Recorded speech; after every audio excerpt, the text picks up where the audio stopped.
better days, because if there is a plus, a minus will make sense for it to exist. So therefore, when we talk about failure, definitely that is what is motivating us to try to climb the ladder higher. Now coming to $1 billion, and we are having a referential being the United States of America currency being in dollars. When we come to $1 billion, we're talking about money. And usually they say money talks. Investors are needed for things to happen. Now, being a Pan-African, I will be meditating on the 54 African countries, because that's really where we have serious questions, to the extent of the Millennium Challenge Corporation, which has been funded by the United States. Now, when we talk about 6 months to live, I make a correlation. 6 months to live, we're talking about 180 days. I will be dividing my 180 days to the 54 countries in Africa, where I will be spending 3 days to focus on 3 major or 4 major issues. Making sure that the 60% arable field we have in Africa for the world, actually Africa has 60% of arable land which can be exploited for the basic of living, agriculture, so that will ensure that when we are hungry we can eat, to be able to drink, as well as medical attention, sufficient health care. I think COVID should be a wake-up call for Africa. And lastly, but not least, is education. Once our peers, our kids, our grandchildren are educated, wherever we have gone, what we can only do is the very small portion of the billion will be left for them to take care of the arable actually lands, as well as to make sure that it grows, and that NGOs or even volunteers can help. Because each and every investment, the sole target is actually to last forever, and that's why our soul will last forever. When I talk about 4664, each and every mind will go to Utata. I salute you, Sandibonane Makaya. Thank you.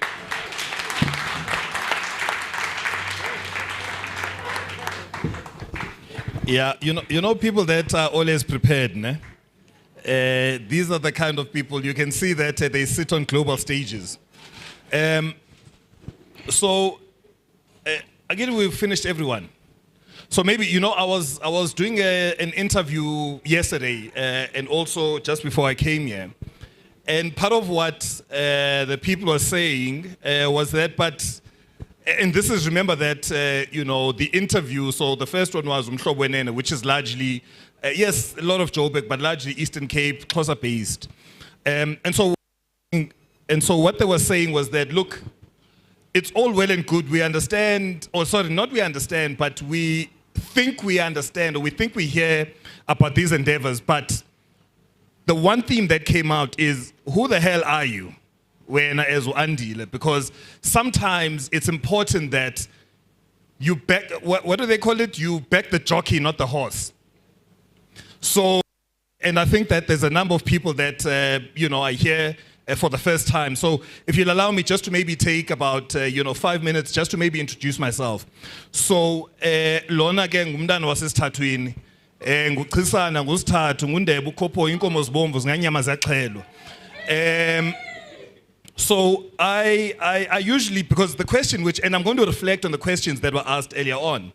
Part of the questions was, what has been, so what was your inspiration to want to galvanize people such as yourself, or leaders such as yourself, around leadership with a soul? And I said to them, is the unfortunate part for me, and those that know me, Uguti, I've been on this journey for the longest time, without financial compensation, because it's something that is within me. And I say to them that, some people, what is breastfed, that's the one. So some people are breastfed with milk. Unfortunately, I was breastfed with leadership. Let me help you understand that. So for me, if I look at my bloodline on paternal and maternal side, so on the paternal side, when I take my great-grandfather, and Namane, you must go and verify this if it's a lie now, Pramongs. So my great-grandfather was one of the people that designed the flag, the ANC flag, right? And I think I told you this. And one of the people that, even before it became the ANC, were part of the deliberations. I'll call it the deliberations. I'm not going to say there was a founding, what, none of that, but, part of that, part of that movement. And so for me, it starts there. Now, let me go on to my maternal side. So I then have my great-grandfather, who back in the days, being a teacher, was something that was held in high regard. If you remember, well, if you can't remember, but senior citizens, I'm sure they are reincarnated. I'm sure they were there. I'm sure it's reincarnation. But being a teacher during those days was something that was almost the equivalent of an oncologist, one of those specialists. And so, from his side, was able to convince the missionaries that were there to start a school in Ngambele, which is where we come from, our bloodline comes from. And so school principal starts a school over there, which is great. Now, my grandfather then was the first black magistrate for the Transkei region. Now, I say these things not to boast, but just to help you to understand that for me, this is something that is not like a bucket project. It's not something, Michael, that I woke up and I decided that, oh, shucks, you know what, I want to come and BS people. For me, it's something that is deep and core and it's within. Just to maybe give you an example, I remember my grandmother. So at my grandfather's house where, we grew up, where's my sister, Con? Oh, she's outside, yeah, in case so that she holds my facts correct. So what she did was she actually kicked out my grandfather's car to be outside such that the garage is used for a preschool. Now, a preschool then was for the entire community because we live in a place where we live there's abject poverty around. Sis Jeps, you are when I get in Ngambedlana, Sis Jeps is my older sister, and and so so I went to school a garage. For me, it was literally, okay, 2 steps and then I'm in the living room. Yeah, one. So others, unfortunately, had to travel for 1 kilometer or 2 kilometers. But she went and made sure that her giving back was on something that was a passion for her, which was teaching. And making sure that she actually makes sure that all the people, all the children who do not, or the parents, do not have the necessary means or the facility are able to become educated because education was a passion. Now let's take another example, and it's just me, introducing myself to you because I think Abo Casey, they know me at Microsoft, but they haven't met the other side where I gather with crowds like this. I call them leaders with a soul so that you understand the core because a number of you guys have heard me saying that when I'm in, and Upra Mutibi will attest to this. When I speak to him, I tell him that I am a I am a public servant. I am a citizen before I am a corporate professional. What does that mean? So I work at Microsoft. Our offices are here in Bryanston. As soon as, those are ivory towers. Let's be very clear. Those are very nice offices, all ivory towers. As soon as I get out of the comfort of that gate, the citizenry is enacted because what happens is that if there's crime at the robots, if there's ESCOM, if there's all of those things, where there's no generators, this is where I then get affected. And this is what keeps me up at night is how do I make sure that we're able to solve those issues? When we speak about leadership with a soul, and we'll get into the leadership with a soul concept, something that's very passionate to me. Because when I speak about leadership with a soul is how do you make sure that in fact, they call it active citizenry. There's big words that they use. But how do you make sure that you are able to use whatever resource that you have for the betterment of the country? So when I sell technology, in my career, I'd like to hope so, or think, is my soul is vested in Ngambele. And so when I say that I want to propose a particular solution, for me, what's in mind is that solving a problem for my great-grandmother, my grandmother, and otherwise? If it's not, and it's only benefiting myself and my immediate family, then there's a problem. So when I speak about leadership with the soul is, are we vested in our communities? Are we vested spiritually Because that's very important. Are we vested spiritually within our communities? Because what then happens is that if you are vested, and this is always, I don't know what the English word is, but umvandedwa. Someone can maybe give me English. Perhaps, what's the English umvandedwa? No, it's not intuition, man. No, it's not conscious. You know when you sleep at night, you're able to sleep nice. I mean, yeah, conscience. Yes. Oh, apologies. No, apologies. So for me, guys, now I promise you now, I sleep with my sliding door open. I sleep with my windows open, because there's no hawks that are coming after me. No, I'm very clear. There's no hawks coming after me, and I sleep wide open. Well, of course, there's mosquitoes. I mean, damn it, those things. Hey, it's a problem. Hey, these days, I don't know what's going on, but yeah, it is yet too. And so for me, when we speak about, and this is what we are going to get into, so when we speak about leadership with the soul, how are we as a collective, because unfortunately there's no one or two or three people, but as a collective, everyone that is here, how are we then able to contribute positively towards our society in South Africa? How are we from an African point of view, right? Let me rephrase that. Continentally, because sometimes we make the mistake and say we've got South Africa and the rest of Africa, or whatever we call it. That is the biggest BS I've ever had, right? There's only one continent. I don't know. Some people can go and live in the rest of Africa, but for me, I live in Africa. So we must be very clear about that. So how do we make sure that we're able to do the right things for the continent to progress and upgrade themselves from what we call the dark continent? Michael, from the American Chamber, for an example, is, and it was very important, and I'm really honored that you're here. But for me, I think for you to understand the national discourse within South Africa, because Michael, I work with him, from a Microsoft point of view, but you have not met people from a civic society point of view. You meet Andile from a business point of view. And so the feeling that you have, I don't want for you, when you go back into the embassy, for you to have the feeling that actually, you know what, we know load shedding, we know all of those things, but yet you've got leaders around the table who are willing to put, you heard, people are saying that they want to buy Eskom, they want to do this, they want to do that, big things. Right? And so for me, it becomes also important, and I really thank you for coming. It becomes very important for you to be able to give back that message that we have got South Africans, we have got people within the continent who are saying that we are tired of being called the dark continent.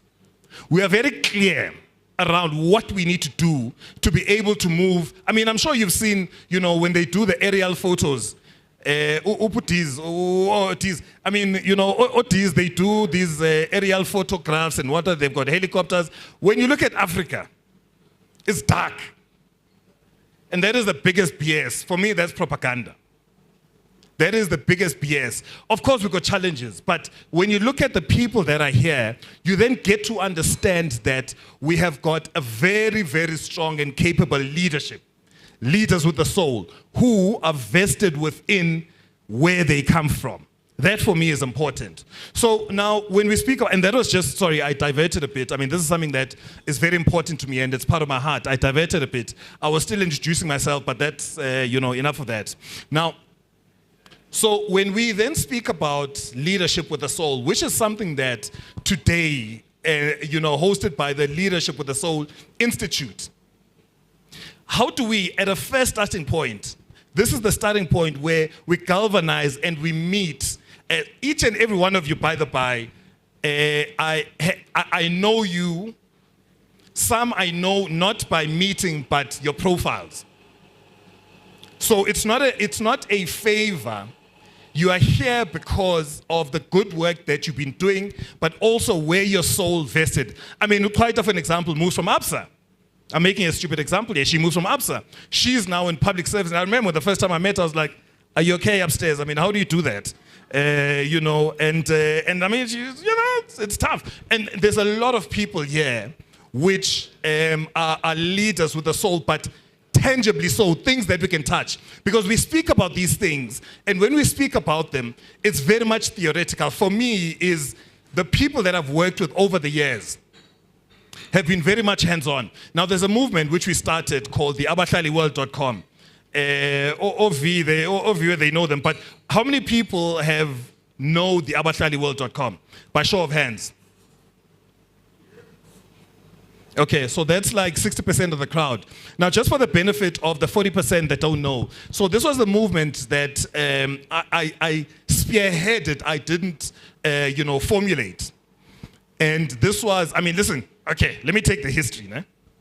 So it started, so I come from Rhodes, 2000 and whatever, I can't remember the year now. Now you must understand, the Rhodes, Rhodes, there's only one street, guys. What are you going to do? You're going to party. There's nothing you can do. Right, really, so my alcohol consumption levels were very high. And so I get to Johannesburg and, in Joburg, people like chilling in restaurants like this. And I just couldn't connect. Because for me, I want to get up on the table and drink shooters.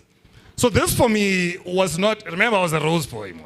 So this for me was not something that was familiar. And so I then started organizing house parties. Little did I know that those house parties were the start of networking. Now, remember, these house parties will go until 4 in the morning. I would be the last one to leave. Sometimes you pass out in the parking lot. Yeah, own it, guys. That was me. And so we then upgraded because part of the thing was that, life is not static.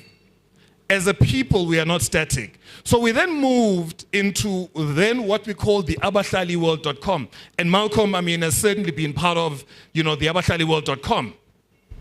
And the movement then was around, and this was 2009, I think, I can't remember. I was broke and I was jobless and, maybe I was bored. But I got, people that I respect that have been part of the Abahlali, it was called abahlali.com at the time. We actually sat in a boardroom and we mapped out where are we in life and what are those things that we need to start doing. In fact, even the motto or the tagline was where social revolutionaries meet to mix business and pleasure. Social revolutionaries, because a revolution is something that's painful. It has to happen overnight. So when we are at a social level, how do we make sure that revolution from a mindset point of view starts happening? Because we're clear when we say mixing business and pleasure is we need to make sure that when we go out to the house party and we are partying hard, you can't just wake up, you've just hangover. Surely you need to have business cards. And so we would force that in our gatherings, people carry business cards so that they're able to network. Now we then move to the abahlaliworld.com. And at this time, the network was about 5,000 professionals. And these were people that were very clear around, we want to help South Africa move forward. Very clear. Starting with our communities. I make an example. There's a friend of mine, he was supposed to be here, and and there's many examples. So I won't mention his name. He might just get upset because this is something that was close to his heart. But he was the CFO of, I won't even mention the company. It's a multi-million-dollar organization. So he was handling a very strong balance sheet. So he then calls me and says, Stoff, you know what? We've been talking about this thing, man, but there's nothing tangible that's happening. So I want to then volunteer myself. You go and find a municipality within the Eastern Cape. He's from the Eastern Cape, where we've got people that are associated with the abahlaliworld.com, so that I've got political cover. I don't understand politics. I just want to make sure that I get there, I use my CA skills to be able to uplift that community. So he leaves, his daughter was probably about 6 months. He was probably married for about 2 years. I don't know how he survived the marriage, because if I was his wife, I would have told him, listen, don't come back. But hey, each to their own, but very, very passionate. Now, that municipality, to cut a long story short, that municipality moved, and this was, I think, Mount Ailey or something. That municipality moved from, what's the black mark, qualified or unqualified? What's the one, AG? Yeah. So qualified then, they moved from I think if my memory serves me correctly, it was the first time within the democratic dispensation they moved from qualified to unqualified. Let me tell you the importance of that. And this is certainly by no means through his own intervention. This is a collective of people that, starting with the MM at the time, was part of the movement, right? I remember, he called me to his shipping to come and present to people, drunkards, but hey, we do what we need to do. But now, let me tell you the importance of that. The importance of that is that when you've got an unqualified, no, we said unqualified report, it means that Treasury, you've got a black mark, Treasury is not going to funnel funds into that particular municipality. Qualified, hey man, all of that, yeah. Okay? Now, so when you're qualified, it means that, and let's think about this thing, so funds are not coming into that municipality. So what that means is that service delivery then becomes impacted. Now, within 2 years, that municipality, for the first time within the democratic dispensation, through him helping, not to say that he was the one controlling, but through helping, for the first time, they were able to get a what? Unqualified report, ne? Right? Now, this is what I call leadership with a soul. People that are willing to put their hands up and say that we are vested within our communities. How can we put our... I mean, the guy was not compensated. For 2 years, he was not paid. Wasn't paid, right? Has a house in Senton, he has a Jaguar. I don't know how he did that, but he's the one that volunteered and said that we want to be a part of this. I'll make another example. There's an entity called NTG Solutions. Right, and we've got the CEO there. I mean, if you read my LinkedIn post, I said one of the commitments that I'm going to make for this year is I'm going to make sure I adopt a school. And that school, we're going to make sure that it's not only number one in that municipality, but it grows to number one in the district. It is, Mr. Mtunge, Kausondele, man, because I want you, no, please come forth. You see, and I'm not picking on him, but I just want, so that, remember I said, we need to understand the jockey.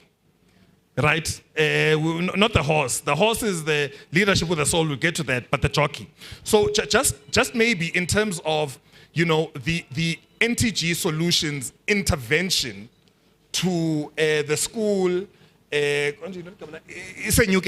yes, what you guys have been doing over the years. I mean, for the first time, by the by, they've got an internet lab. They bought the internet lab.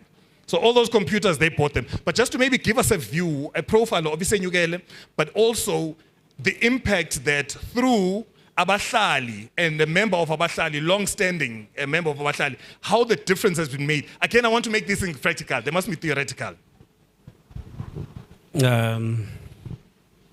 Evening, ladies and gentlemen.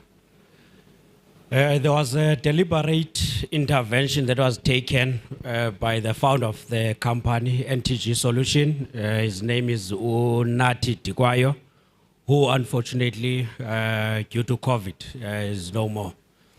But this all started with the idea of plowing back and giving back. Senyukela is in a rural community, Eastern Cape, Mount Frey, Emapatsin. When the intervention started, which was around 2016, 2017, the pass rate there was around the 60% pass mark.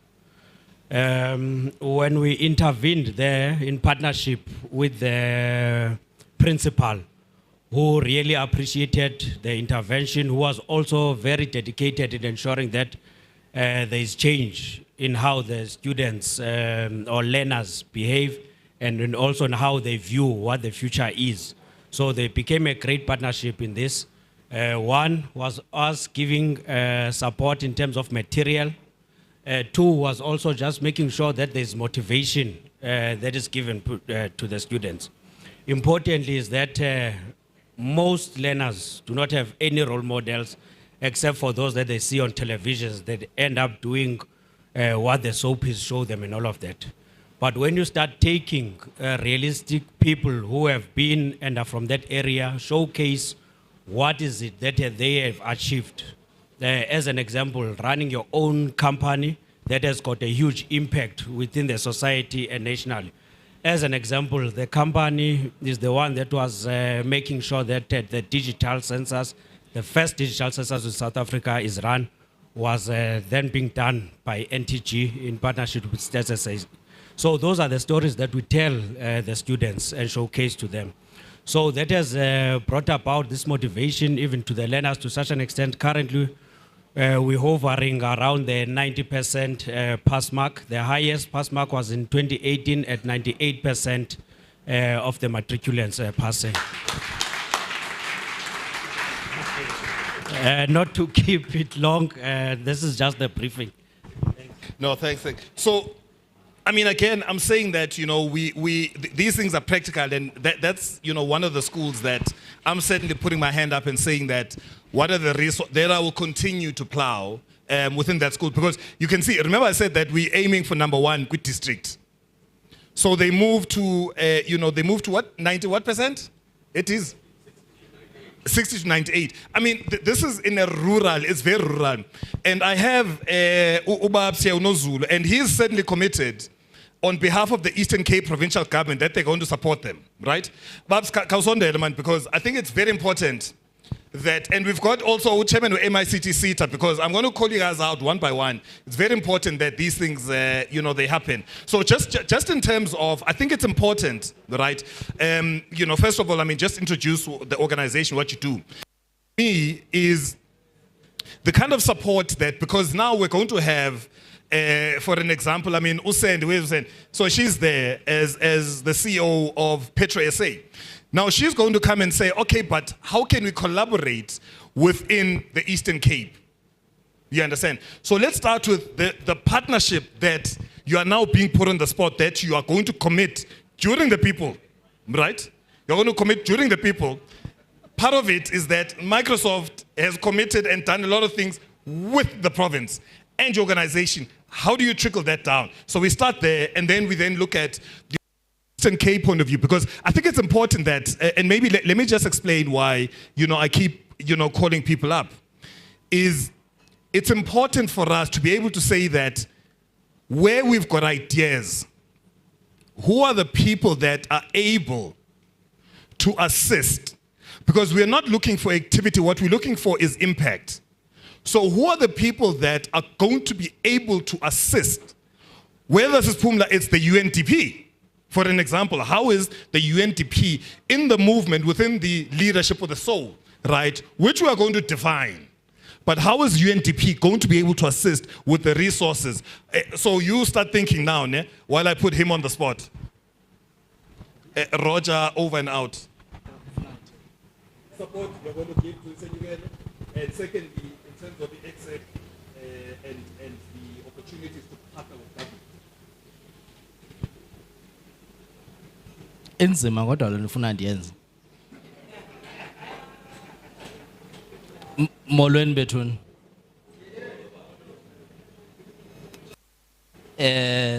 My name is Baphelele Mhlaba.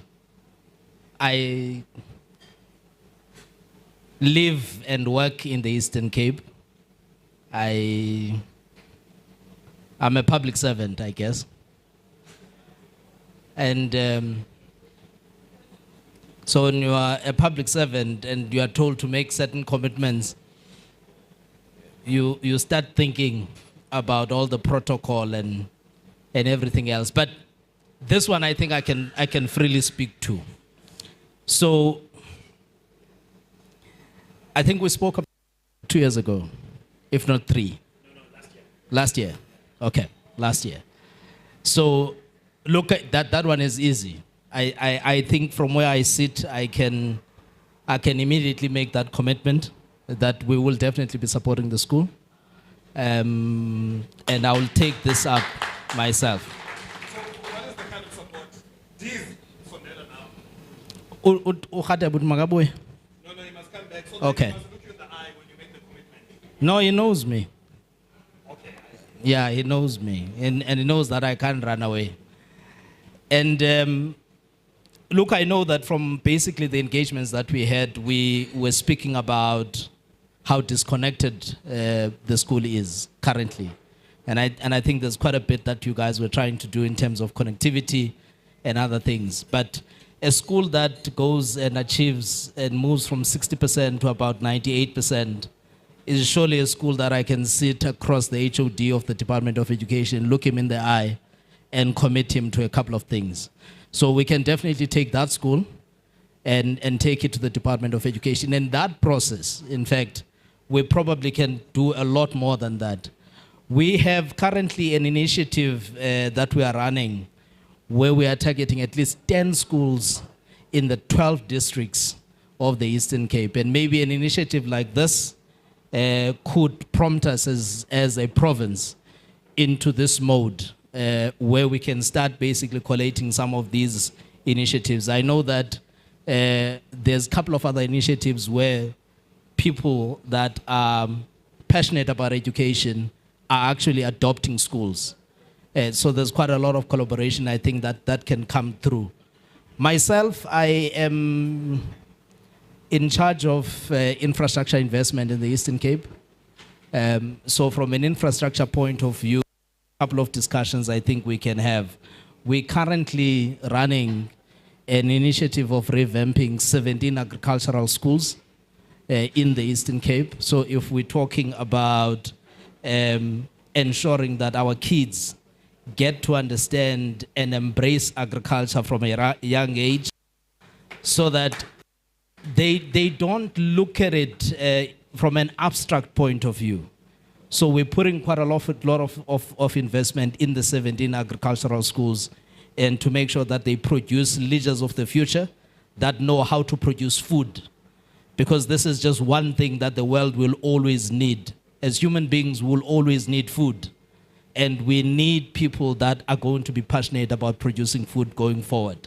So that's one thing that I think we can connect on and make sure that we run a collaboration on. 2 years ago, we had an initiative with Microsoft of starting to run digital literacy programs in high schools. And that, I think, stuff we can actually revisit, because the schools pillar actually was successful. I know that the other pillars that needed quite a lot of other improvement, but the schools pillar did work. And those grade 10s are now going to be starting grade 12 this year. Those ones that we empowered 2 years ago as grade 10s are now going to start grade 12 this year. So I think that's something that we can revisit. Otherwise, we're open for engagement on these initiatives about giving back to our young. Is that Prasad? Haibo. Okay. Now this is one thing that you don't know, Stoff. Is it that man sitting there? In 2002, yeah, 2002, 2003, we partnered around Tubaletu High School. And he was still living in the Eastern Cape. And the initiative that we ran with Prasad ended up with 100 million in investment into that school.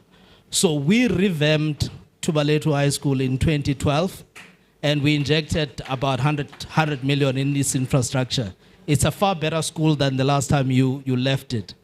And it is initiatives like that man over there sitting. And it takes conversations and discussions that we're having like tonight, because it doesn't really take a lot. It's conversations that lead into genuine commitments that we make as individuals, and we get the powers of that be to take the right decisions. Because the truth is that sometimes people in all kind of positions just need to be nudged into the correct path. And it's always going to take activists like these ones that are passionate about leaders of the future, and that are passionate about us reconnecting with what matters the most, which is who we are, where we come from, and the investments that we are prepared to make of our time and other things that we are prepared to give back to our communities. Thank you, Sof. No thanks, Nozul. So, I mean, I was just, and again, this is not, propping people up or that, but for me, I think the practical examples become quite important. So, Leadership with the Soul Institute. So, what is the Leadership with the Soul Institute? I don't know. I actually don't know. But for me, is the people around the room, the people around this table are the ones who are going to define what is the Leadership with the Soul Institute. And so I want us to go into a situation where, as we are speaking, because Unozulu mentioned that it starts with a conversation. things start with the conversation one, but the conversation has to be with the right people who have got their souls vested in the right places. That for me is number one. And so if we were to say the foundation of the Leadership with the Soul Institute is having conversations with the right people so that people are able to commit, then for me, I think, I don't know. So I want us to think, as we progress the conversation tonight, that how do we structure this institute? So it's done all these funny things, trademark funny things. So someone's going to try and steal it online, not here. Online, I see you. You're not going to win. And I think that perhaps the starting point is, someone mentioned, and I was just thinking about this thing, someone mentioned the importance of human connection. And I think for me, and the words were bring the human back to work and home. And I think for me, that's something important because it speaks to, how do you have your soul, man? If you don't have values, morals, ethics, how? I don't understand. Maybe Paula, let me just bring you up because you speak about the human touch. The fact that we've lost touch with, we've lost touch with the human touch. More importantly, take us through that journey that then goes to, I don't know what engaged humans is. You spoke about what? Engaged humans, right? But how does that, starting from that starting point, move all the way to engage humans? Because for me is the exercise that we did in introducing ourselves was trying to engage each other outside of our ego that says, I'm the CEO of X, Y, or Z.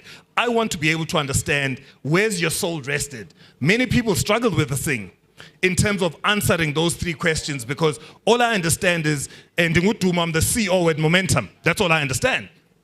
I don't understand who am I. So maybe just, 5+ minutes, even 10, just, taking us through that. I really want to understand what it means to be an engaged human, as you call it. Thanks, Andile. So if you don't know who you are, how do you expect someone else to know who you are and to connect with you, right? So it always comes back to self. So being an engaged human is, first of all, raising your own level of self-awareness. If you don't know what your value system is and what your values are and what you stand for, you're unable to put boundaries down in terms of what you are for or what you are against. Okay? If you don't have values in place, you end up putting yourself in compromising situations and positions. You can also become a people pleaser. So when you say yes to everything else and everyone else, you say no to self, and you put your own needs last and your own aspirations last.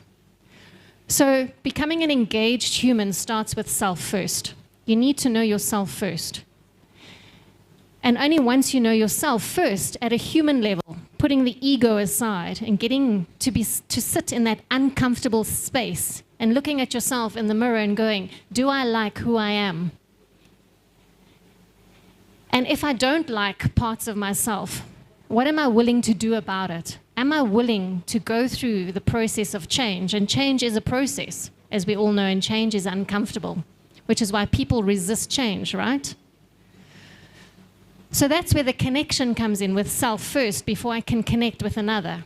At a human level, first and foremost, because that's what we are before we are anything else and everyone else. Before we bring in the labels, our titles, our material assets, the house we live in, the car that we drive, the places that we go to. First and foremost, we are human beings. And we need to connect at that level first before we add in all the labels that we use to identify ourselves and that we allow society to identify us with. Before we can then engage in our personal space with our loved ones and with our families and our friends, which is where support structures and communities are built. And then in the workplace, which is another different kind of community. And collectively, how do we connect to make the impact that we want to make, that we desire to make? So getting to know self first is around self-leadership. And leading with soul is being able to connect with self.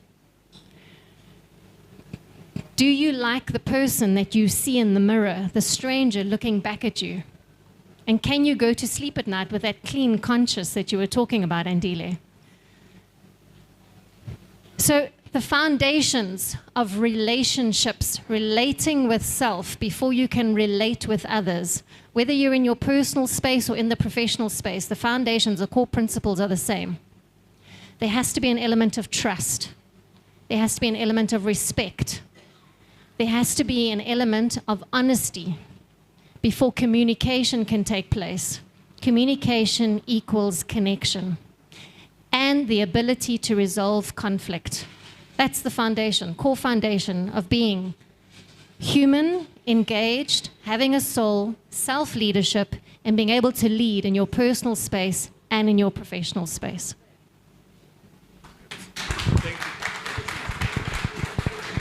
No, that's, I mean, PQ, that's very, very important, right?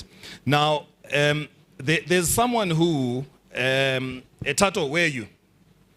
I mean, we've just met now. I only know him, he was an actor, but, you know, part of what he has been advocating is exactly this topic within the arts. Maybe to understand what is the problem statement and what is your entity trying to do, because what we're making sure that we build the leadership with the Soul Institute, with the right people, the right connections, right, and the right partnerships. Now, I don't know enough about your organization, what you guys are trying to do, but link it to, because I've understood your complaints and, you know, not complaints, challenges, but link it to now how your organization is trying to solve for X. Good evening, everybody.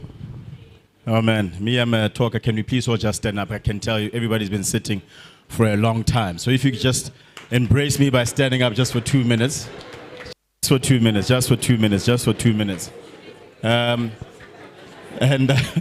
I'm not trying to take over, I promise. I just wanted to make sure that we still engaged because it's quite an important, thank you.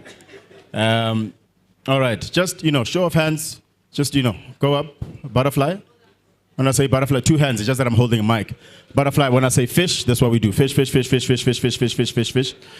And then we say butterfly again. Butterfly, fish, butterfly, butterfly, butterfly. Yeah, that's what I'm saying. Why you do what I, you know, kind of like say, not what I do. Butterfly, butterfly, butterfly, butterfly, fish, fish, fish, fish, fish, fish, fish, fish, fish, fish, fish, butterfly, butterfly, butterfly, butterfly. Thank you very much, everybody. You can sit down. Thank you, thank you, thank you. Thank you very much once again for the invite. I think it's just once and for all important to acknowledge everyone in the room. My name is Tato Molamu. I am a media personality, so I've worked in radio, television, both in front and behind the screen. 2013, we had a very huge policy fight with the SABC and our employer at the time, mainly because the policies don't enable the creative sector. We've got no unions, you can't take anyone to the CCMA, you can't pay your medical aid, so there's quite a lot of issues. So when you talk about the economy of South Africa, you know, I'm sure there's enough research that has told us that the creative sector itself will employ quite a lot of individuals in the future. Because creative sector, one of the key issues is that it's profiled quite wrong. You know, we look at the creative sector, us as a whole. We run an academy called the Leaders in Motion Academy. We identify young people from the township and rural areas. We partner with government and private sector. And we fund them in skills in gaming, animation, and film. Because film can possibly, and even including gaming, can cost you about 150 to about 200,000 a year to study. So, you know, if we're looking at future skills, we are looking to invite more partners so that we are able to combat this challenge called youth unemployment.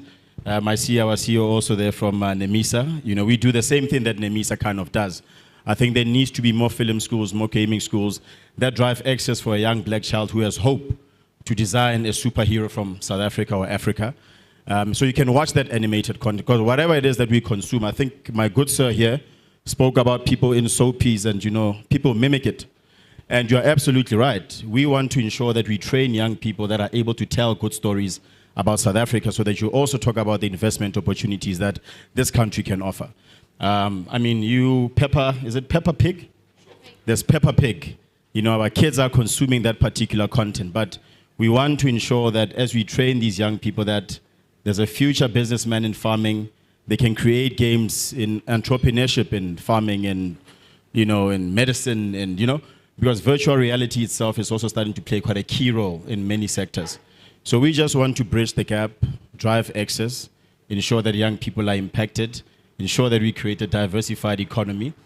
But we do need a lot of support at a policy level.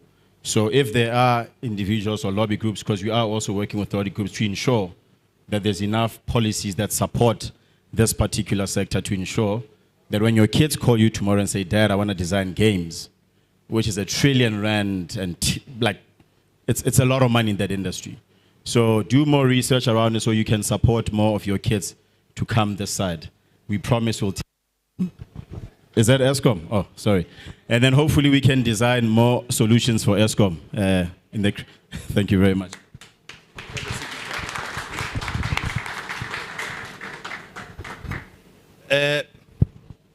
Part of what I was inspired by was I'll call it a keynote address, but I think it's something that is quite important. Now, I spoke about, from a continental point of view, how Africa is defined as the dark, or is looked at as the dark, but with so many opportunities that exist. Michael, I've given you an indication of the kind of leaders that are here. It would be quite interesting for you, and remember, this is not anything that's committed or whatever, but just some reflections on what you've heard today, just some reflections in terms of how is the American Chamber of Commerce looking at engaging from a South African point of view, again, to make sure that we're able to uplift. So if you don't mind, just some crazy thoughts that you have. Again, this is non-committal because I understand that, listen, I come from an American company. So there will be no commitments, there's protocols, but we'd really love to hear your thoughts for like 5 minutes or so. And also, some of the things that you guys are doing elsewhere. So please do come through.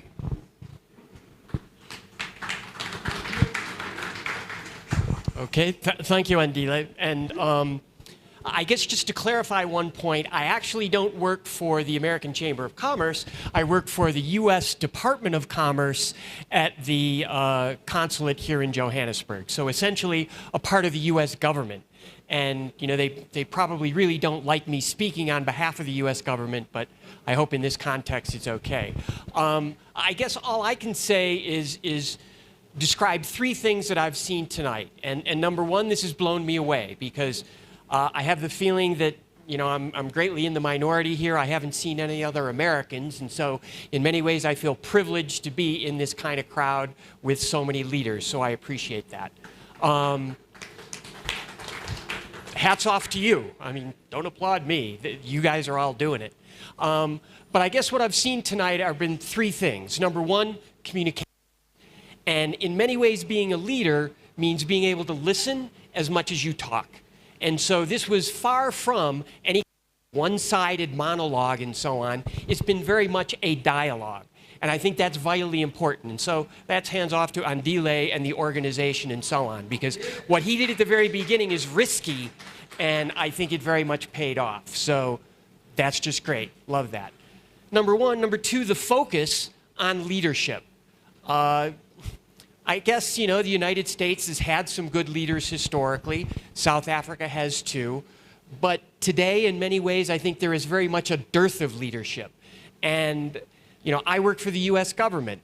I don't think we have the leadership that we need.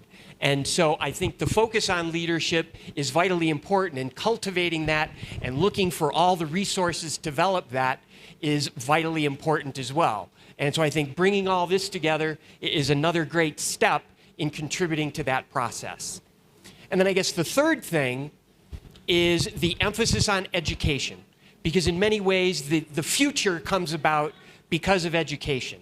And so with the school that you were highlighting earlier, just other ways of education about yourself, so on and so on.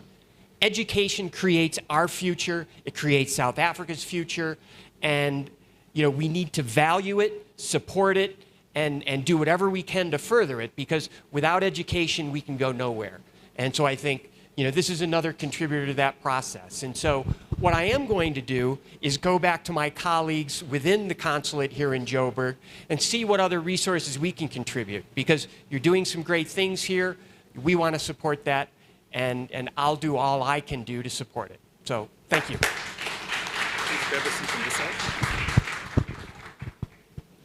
So you'll see where I'm going with this, if you haven't seen. So the people here are going to be held accountable for certain things. We're going to go there. And also, I mean, so we've spoken from the, you know, the chair.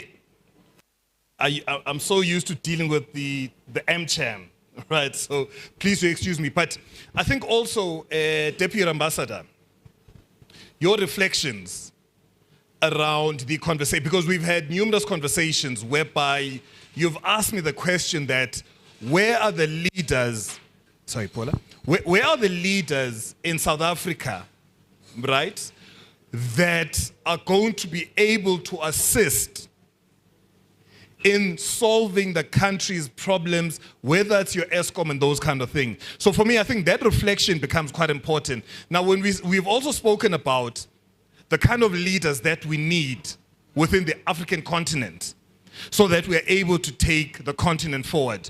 Those reflections, and also, I mean, you can see that we are here. Again, this is, you know, here you're a leader with a soul. You are not a deputy ambassador. Here you are a leader with a soul, because we want to tap into that soul. We spoke about soul engagements. Here we want to talk to you, the core of you. I know the core of you, because we've had numerous engagements, but people here don't know the core of you. So we'd really appreciate just some of your thoughts, reflections, some of the things that were mentioned here. But also, I think what's going to be key is, how does, because we've also spoken about the opportunity for South Africa to be able to partner with the Republic of Senegal, to be able to invest in the Republic of Senegal. Those are, you know, kind of like the things that I want you just to touch on. So, Deputy Ambassador, please, if you don't mind. And I know I'm putting on the spot, but this is what happens with the leadership with the Soul Institute. We put people on the spot.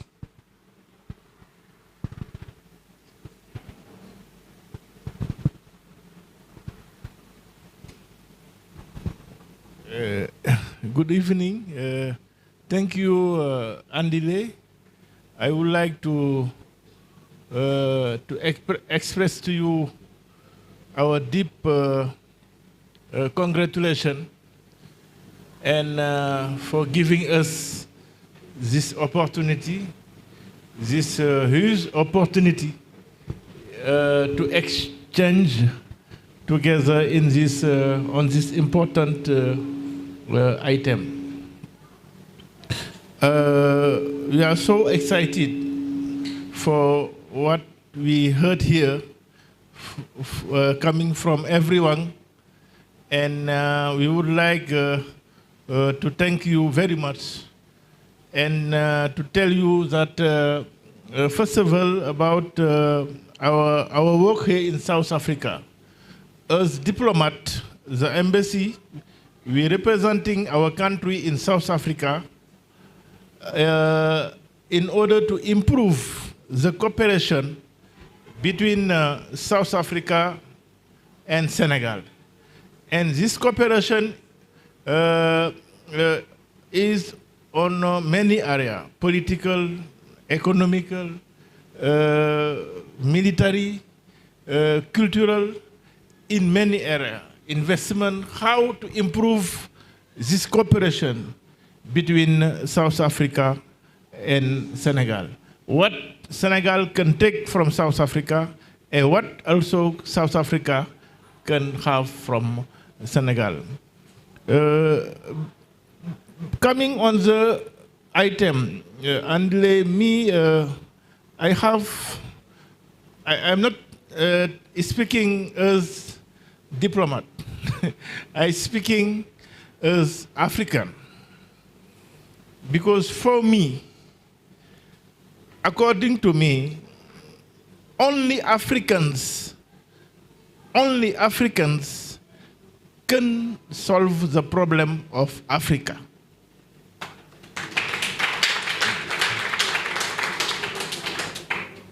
And before I came here, I was appointed at our embassy at the United Nations in America, your beautiful country. I stayed there 7 years at UN. And I am very impressed by Americans. Because Americans, the American way of life, Americans, they are happy, they believe on Americans. You know, one leader in America, before taking a decision, he will remain one question: the national interest. If this decision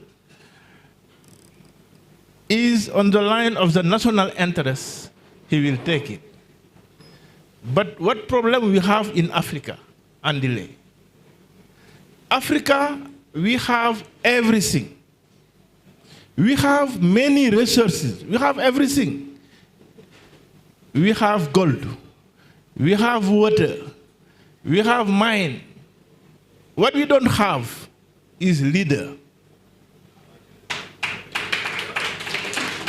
We have everything in Africa. Go in Congo, go in Guinea, go in Mali, in Senegal. In here, it's South Africa. We have everything. But we are not developing. Why? Because we don't have good leader. The problem of Africa is not money, it's not mine, it's not gold, it's person, human person. The problem is in us. And we need, it's not a good education, no. All our leaders, they have all diploma, no. They have diploma, they have a good education, but what they don't have is the values. It's important. So we need values. We need to believe on Africa, to respect Africa, to be honest, and to fight against corruption, against bad things. That's we need. We need leaders to solve African problem, because only Africans can solve the problem on Africa. And your president used to say in Senegal, President Obama, he come in Senegal, he say, we don't need institution, but we need person, good leaders to develop this country. Thank you, Andile.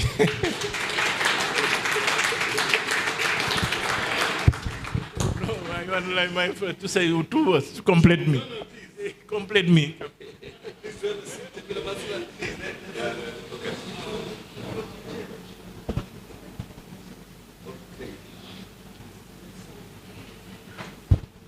Good evening again. Well, I will be very brief now when it comes to our mission.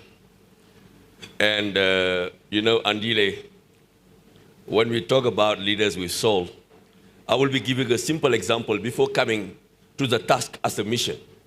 As His Excellency has mentioned, we are indeed here to represent Senegal, the interests of the country as well as the citizens, but in partnership with the SADC region, because our embassy actually is representing 11 countries within the SADC region. Now, during COVID, I will give you a simple example whereby we were all worried. We wouldn't even know where to go. Some Senegalese were stuck here. Other Senegalese were in Senegal and they wanted to come back because they are married to South Africans, they do have kids, and they are really worried. Now the question of how do we get actually families connected was raised. God knows, they brought it to my attention and I told them, well, that's not my mission, because by that time I wasn't working for the mission. It's afterwards that I got appointed by the head of state. I told them that they need to address it, which was raised, but then they didn't have such a program. They came back to me and told me, Paul, we really need a solution. I told them, you know what? To lift up an aircraft is not like using a taxi to go to anywhere. Let us start with a group from 3 up to 250. I went to South African Airways because I am a regular traveler. Indeed, I do have experience. I've been to the US 32 times. I've been to China at least 150 times, without talking about Paris and other countries. So we've get it. I'm a lifetime platinum with South African Airways. God knows I engaged with leadership, and I told them, guys, we need your assistant. They gave me a quotation, but they decided to sell me a full aircraft. We didn't have the means. Maybe I could reach 100 plus. We negotiated. I told them that our bottom price, the top we can afford, was 12,500 then. Unfortunately, we didn't find common grounds. Then I took a plane B, being with Kenya Airways. Kenya Airways, they decided to give me an aircraft, the latest actually Dreamliner. And the routing was from Nairobi to Johannesburg, direct to Dakar, and then back to Joburg before landing back to Nairobi. They charged me $250,000. And I swear to God, I didn't have the money. That was called repatriation flight. But what I did is, you know what, guys, what I could afford is actually let the clients to pay directly into your account. But in cutting the matter short, God knows during that time, government have changed the policy. Flights will not be departing whereby passengers will just report directly to airports. No, you have to go to your embassy. You have to ask the Department of International Relations and Cooperation for authorization. And then people will be called one by one to board in the bus, escorted by the traffic department as well as the SAPS on our way to our Tambo. But I was so happy, God knows, based on only one thing, that willingness of finding a solution. When we took off, we landed in Nairobi, we were taken to the hotel. There is a representative of the United Nations who told me, Paul, you don't measure what you have done in terms of blessing. Imagine all these families which will be connected. When we took off, they even told the captain on board, who said, you know what, this guy deserves to be cheered. We're not saying it, as Andile has mentioned, to be bossy, but we have to be there for solution. Now, when I met the representative of South African government at the embassy, there was a lieutenant colonel, which called Masinga, as well as the economical representative, Mr. Karabo. We had a dinner, a lunch, sorry, my bad. They said, all what we need is to make sure that the South African companies, they have a breakthrough in Senegal in terms of its geographical position, but in terms of a country which is at the pole position, whereby in terms of the financial institutions report, as I told you, Michael, this year we're looking at 10% growth, which is the top country when it comes to Senegal, in terms of the International Monetary Funds as well as the World Bank. So my mission as the economic representative, I saw people from the digital world and so forth. We would like to see schools being up to date when it comes to actually registration and all of that. We'd love to see these opportunities. South Africa, regardless of the challenges, it's a country which I will salute. They've made a lot of progress from apartheid to date. And I'm very much grateful of, regardless of the challenges, people are always settling, believing that tomorrow will be a better day. Therefore, Andile, today, we are actually raising our hands and open it to invite all those who feel that when I will be inviting for a forum, which I'm intending to do yearly, at least twice, between Senegal and South Africa, to actually extend an invitation via you so that these actually leaders with soul can always get themselves together. These are actually our take, and we would love to see countries within Africa to cooperate. We would like to see the opportunities here being taken there and that side back here. Now, when they come, they talk about the ZLECAf, which is the free trade, which they are busy negotiating. We end up understanding that we need to keep it simple. They usually say the best spoken language is the simple tense, regardless whether we're talking in English, in French, or whatever. As long as we make it simple, with the will of elevating poverty, representing our communities, based on genuine leadership and commitment, eradicated or set aside corruption, not that poor mind that we cannot make it happen. Look at Elon Musk. He's a South African born here in Pretoria. To me, he went to America based on the opportunities. It's a huge country. We talk about more than 50 states. Today, when we talk about the wealthiest person, either we like it or not, he was born and bred in South Africa, here in Pretoria. Therefore, I am inviting, on behalf of the Senegalese embassy and government, whoever feels that is willing to actually be part and parcel of the dream of leaders with a soul to contribute towards actually the development of the continent, you are more than welcome. We will be in our offices waiting for you guys. Thank you very much. Andile, I wanted to only add that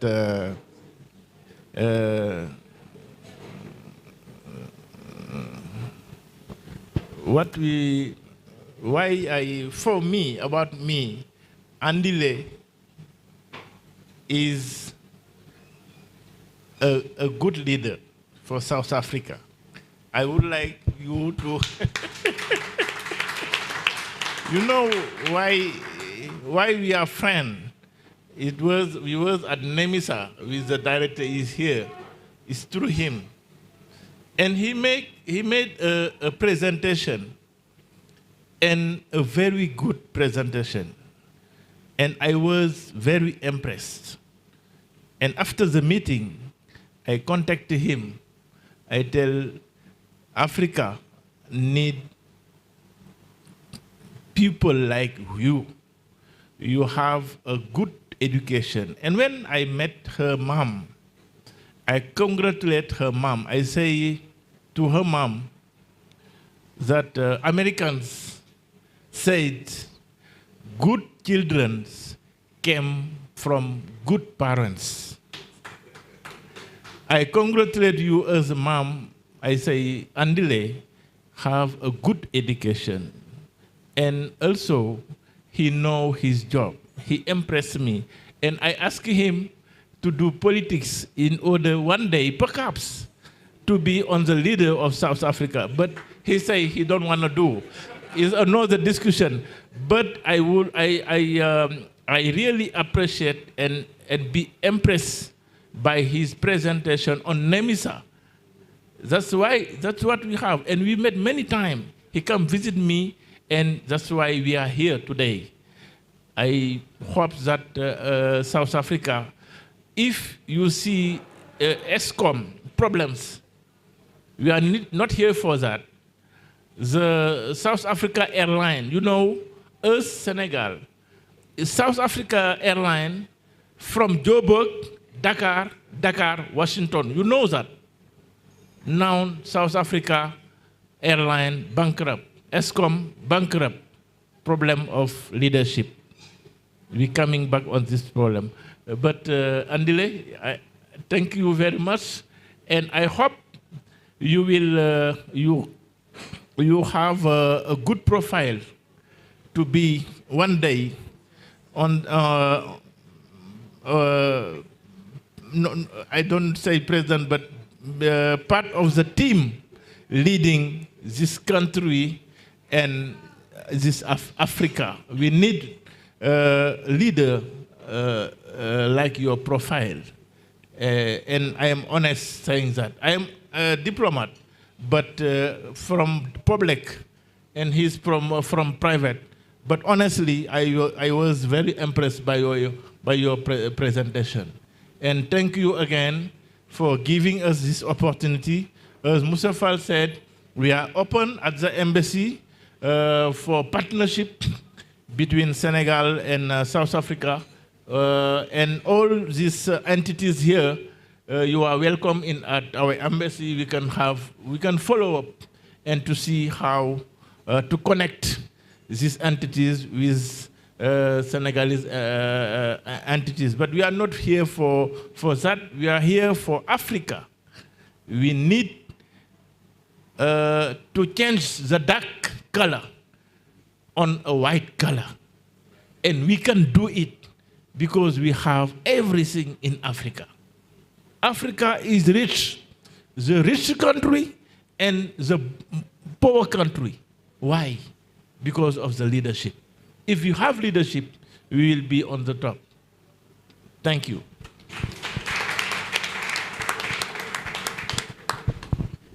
So let me first apologize. You know, I get so passionate about these issues that I know Upi is my boss here.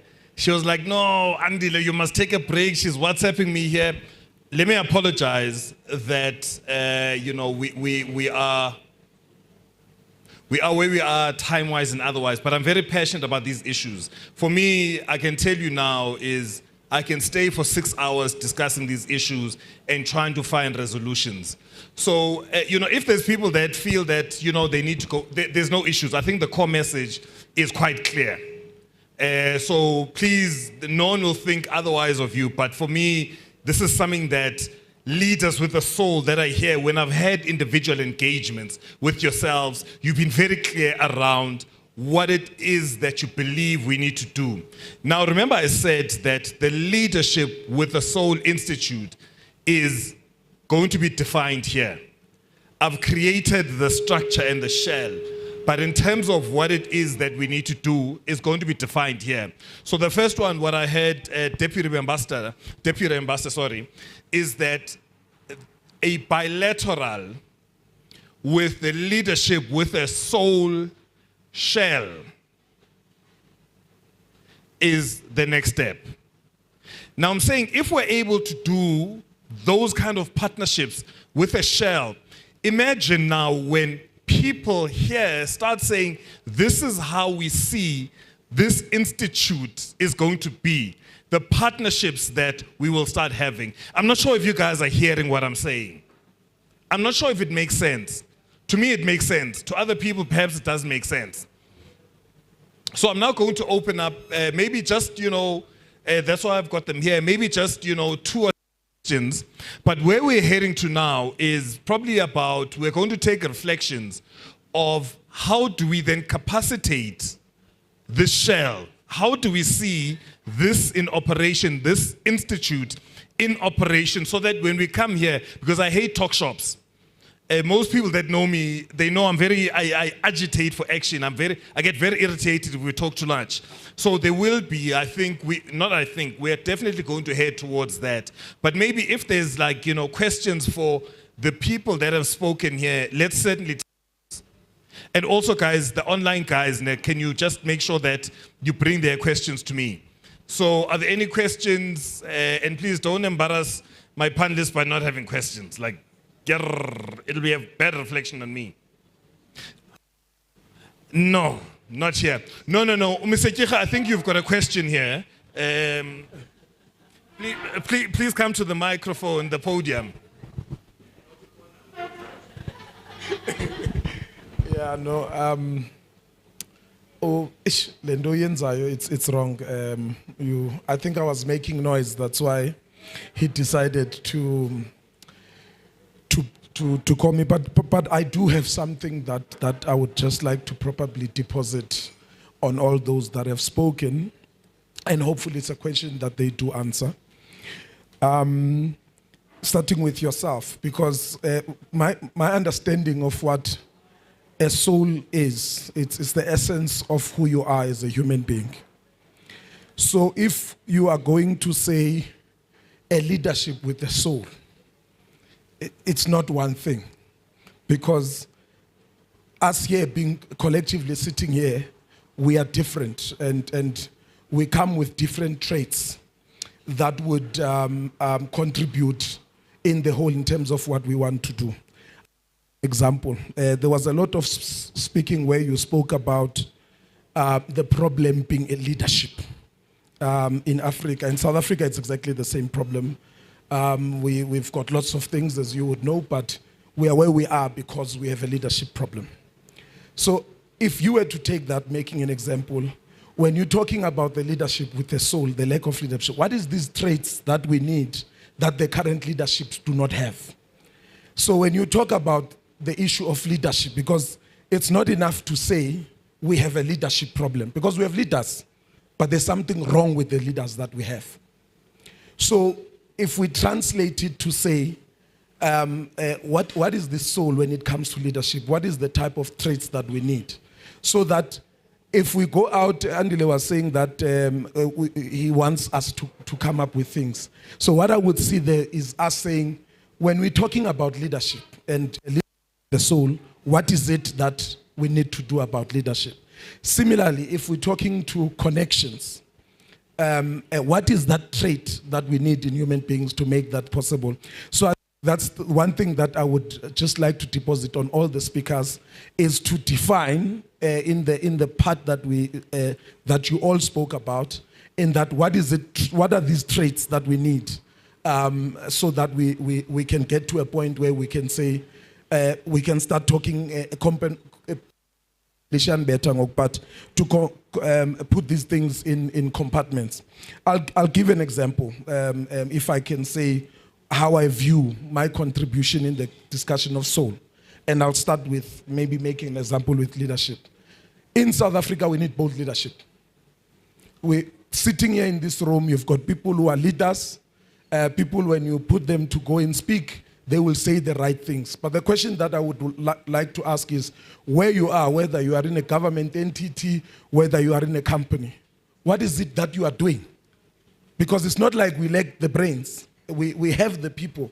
But I've seen more often that you would sit with people in government departments, even with the power that is given into them, they do not do what they think they should be doing. They simply follow what is happening. So that's really what I would like to deposit, is that what is this real, tangible thing that is the soul that we need to bring out to make the change that we need to make? No, we'll take three of them. So the question is then, what are the traits of leadership with the soul? And I think again we are defining,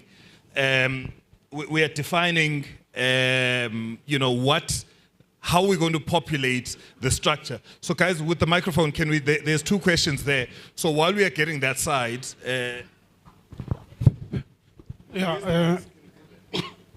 Good evening, it's Elijah Masego. I just wanted to, maybe as we ponder this thing, consider the fact that maybe demystify this thing of leadership. Leadership is not political leadership. I think that's the first thing that must be clear about. Leadership is not political leadership. Once we start with that problem and remove it, then we can discuss leadership. Now, I grew up in an era where there was no government of black people. I grew up under apartheid. And there was life, notwithstanding the difficulties. But there were people who could be leaders, not political leaders, business leaders, community leaders. There was life. There are people now, the post-94 thing I think has confused black people. We think leadership and tenders and all the stuff is what is leadership all about. It is not. We need to have community leaders. You've got people who have got, who can make, even in government, by the way. In government. I was talking to the CEO of NEMISA earlier on, sorry to point you. And he says, I'm from NEMISA. He says, do you know NEMISA? I say, no. I actually do. I pointed to one of my friends here, the three of us sitting here. We started NEMISA, by the way. Far back in 1999, when we were in government, because we realized that there's a problem of skills shortage for the future. And we said skills for the future are in short. We didn't listen to political leadership of Mandela and somebody else. We took a decision in our environment where we are. We said we have got a problem of SAPC, that has got the producers that are only white. All producers in South Africa at that point in SAPC, there was no ETV, were all white. So, but I can't live with that. That's why we came with the concept of what we call School of Broadcasting, which is NEMISA today. So I'm saying it's not soul that is important. When we cannot infuse some skills in black people, black children, there's no hope. When you can't actually bring up simple things like sports field, let them play football after school, right? That's how I grew up. That's how you produced Jomoson or Ace Nsweleng and all these guys. Because there were people in the community who were called sports leaders who could make decisions about people playing football after school and every Saturday and Sunday morning before the big games could happen. But then kids had no chance. There were drugs at the time when you grew up. It was dacha. But some people had no chance to do that because there were a lot of things that they could be engaged in. Simple things, street sports and all that and kind of things. So we're not, that soul is gone. We've got a society that has lost soul. And we cannot appeal to political leadership and say, it's your problem. It is equally our problem. So if it, that's what I'm saying. If we start looking at political leaders, they've got political interest, not community or other interest. We are going to be paralyzed as we are today in this country. Thank you. There were some hands that were, I'm going to reflect, there were some hands raised. Babu said, if you don't mind just, coming to the forefront, because there's reflections that you have, as I mentioned when I introduced you. I think that it becomes very, very important for you to come to the front. Let me take this time to say I'm humbled to be part of this gathering. At the age 16, I was arrested and put into Robben Island for 7 years. And why was that happening? It is because I said no to Bantu education and apartheid. That should not define my credentials, but I want us to talk about what is happening now. I want to say, I'm listening to this conversation, and I'm saying to myself, is this what, at the age 16, and I stayed in solitary confinement for 18 months, is this what I fought for? And I'm not asking any one of you here to say pay back. I'm not. All I'm saying is that what is it that as this new democracy are we wanting to achieve? Is this what we fought for? All I'm asking is that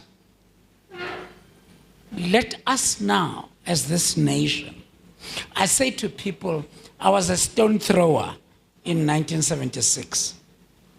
I went to Robben Island, I became a stone breaker. This is my class, so I can talk to them. And coming out of Robben Island, I then became a stone gatherer for the reconstruction and development of a new South Africa. Now, Andile, where are you? Thank you for inviting me to be part of. I'm looking at all of us sitting here as stone gatherers. We are building a new South Africa. We are building a new Africa. And let me assure you, building and reconstructing and developing is not a goal, it's not an easy thing. You guys as young people have to find the stones we're throwing, the stones we're breaking, and put them together so that we can have a new South Africa. And I'm asking Andile, is this one of the programs that is talking to stone gathering? Is this one of the programs that is talking to reconciliation and development? Is this one program that is trying to find those stones that we threw and putting them together so that we can build a new South Africa. Okay, Eskom is giving us problems. Hello? Did you hear me? And what are those stones that we're gathering to build Eskom? Senegal. I heard Senegal here. And thank you for taking leadership in a way of building this Africa. I always say Africa is shaped like a question mark. And have you noticed? Shaped like a question mark. And maybe Senegal might feel uncomfortable. The answers of Africa are in the dot of the question mark, and that's South Africa. But having said that, colleagues, I'm appealing to all of us sitting here. Please, please, it's time that let's start stone gathering.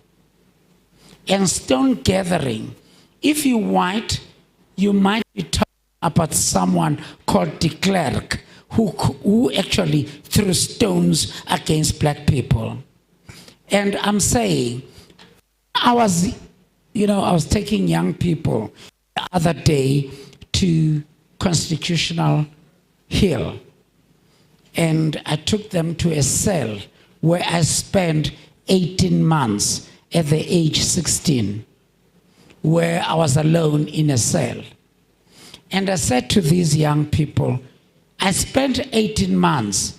Can you spend 18 minutes? And they couldn't. All I'm asking, Andile, I'm sorry, I'm not supposed to give a political speech. All I'm asking, as an old man, I'm an old man, maybe even older than all of you here sitting. I'm not too sure how old you are. I'm not IT, I'm not anything. Oh, Andile, when he invited me, as I stand as I stand here, I'm on a bail of 10,000 rands fighting Eskom 5 years ago. And can I say this, that I'm appealing to all of us here. Please stop talk shows. Let us as African people start having a program of action, of gathering stones to build a new South Africa and a new Africa. And that Africa and a new South Africa should not by pigmentation, but should be by performance. I must judge you not by your pigmentation, but by your performance. I must judge you not by your pigmentation, but performance. And Andile, thanks for allowing that space.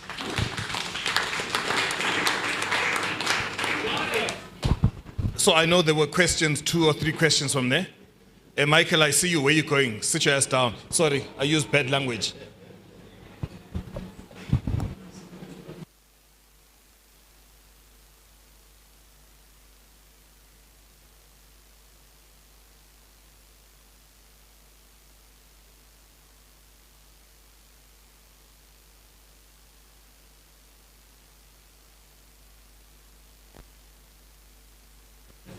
Upset. If you don't mind, just pass it on.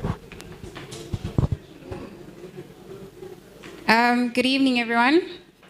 I'm just going to be a bit short. I just wanted to ask all the leaders that are in here, including the ones in front. Firstly, it's a privilege to be in this room.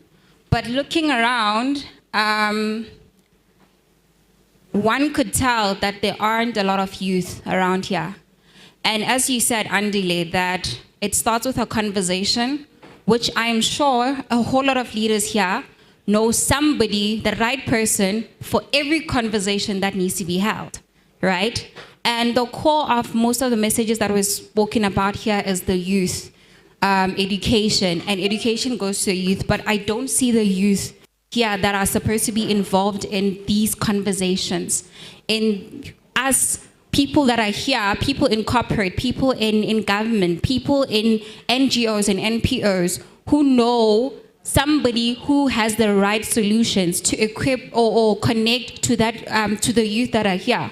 So my question is, as leaders that are here, as leaders that are in front, as leaders in corporate and in government and in governance in all sectors of the world, how do you pass down the baton of leadership?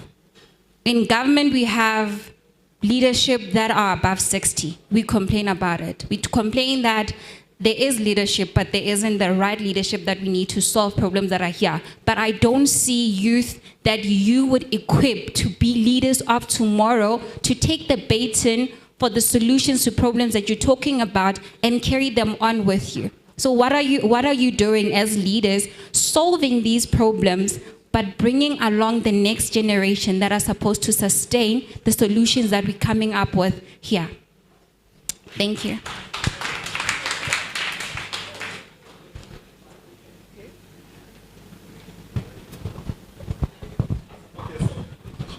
So those the only ones. Okay, so let me reflect on the questions. I don't have the answer, ne? None. So the first one is traits of leadership with the soul. Paul, I'm going to hand that one to you. There was then a comment on this side around, again, I think it's a follow-up, but the right kind of leadership. There were examples that were made around community leaders, non-political, and those kind of things. I mean, part of what I understood also was there was also a skilling component, which was the skilling component I'm going to give to you. Michael, what I'm going to give to you is, and again, this is from, the experience that you have, is, so we've got skilling there, but when we speak about non-political, non-partisan, I'll call it civic society involvement in being able to solve challenges. What are your thoughts around that? So I'll give that one to you. So 3, Deputy Ambassador, you're going to get a very difficult one. So there's the stone gathering, which Ubabu Seth spoke about around reconstruction, redevelopment. And I mean, he spoke about, redefining South Africa, but I'm saying redefining the continent. You spoke about leadership. What are also those other things that need to be done to be able to turn the continent into something that is positive? So Paula what we'll do, we'll start with that. There's also the youth issue, and I'm going to speak about the youth issue. So Paula, we'll start with you. I think everyone's got the question, right? So we'll do that, and then we'll end here. Thanks, Andile. So I think Loiso, is he gone? So he asked around what is soul leadership. So soul leadership and traits of a leader for me is about authenticity. And authenticity for me comprises a number of elements, right? It's about inclusivity. And inclusivity is not just about race or gender. Inclusivity for me is around the diversity in the room and creating inclusivity of diversity. So that means, how do we create a safe space to hear all the voices in the room?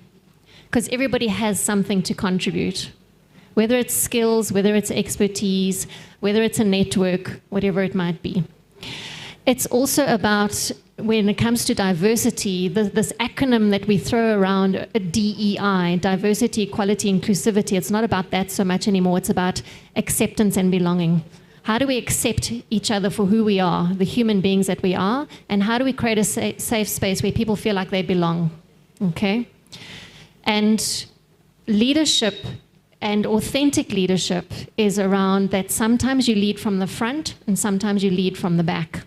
Okay, and it's about empowering people. It's about the difference between a leader and a manager. A manager lights a fire underneath people. A leader lights the fire within people, inspires them.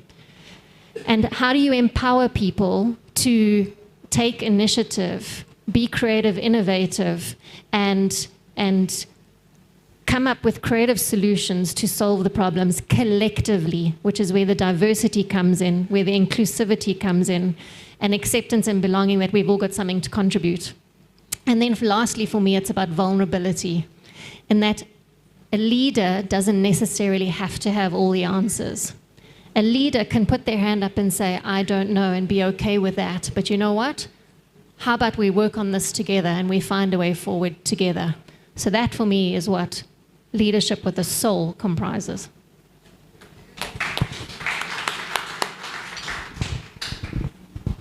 Thank you again.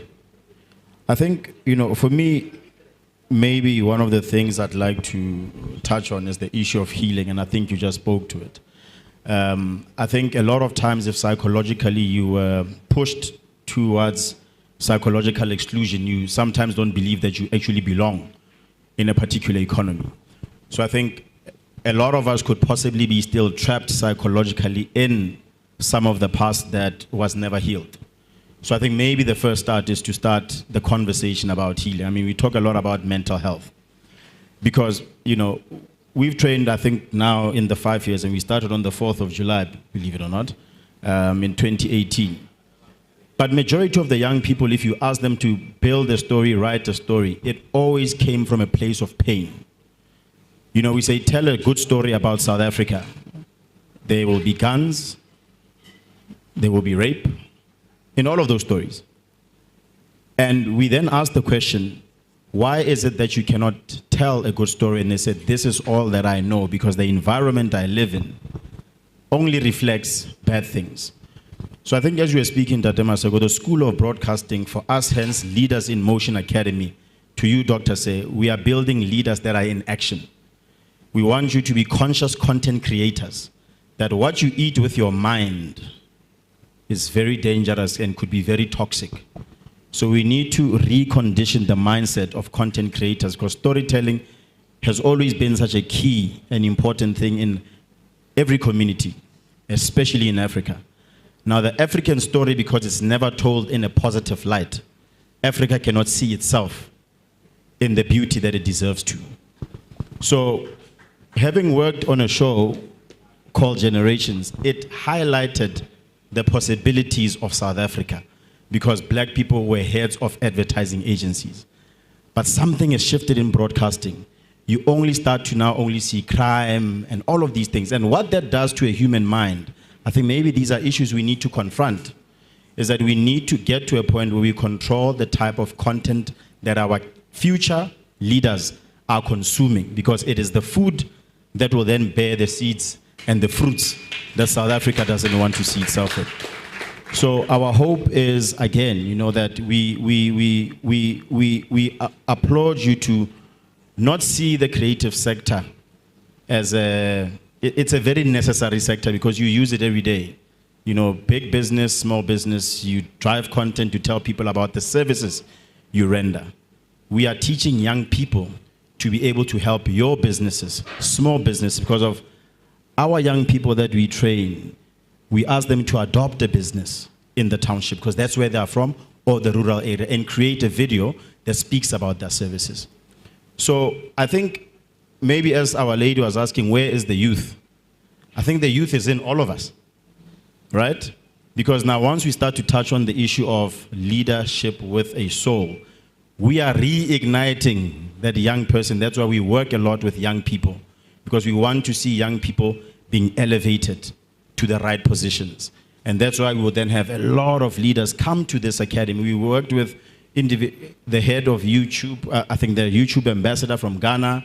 We've worked with Juliet Ibrahim from Ghana. We've worked with Senegalese. We've worked with Nigerians. We've invited them to our academy to talk about the opportunities that Africa has. And how do we tell the story? That's what we are teaching young people. And we'll be in Free State, we'll be in Pretoria, we'll be in the Northwest, taking 50 kids per program, and it's an all-funded program.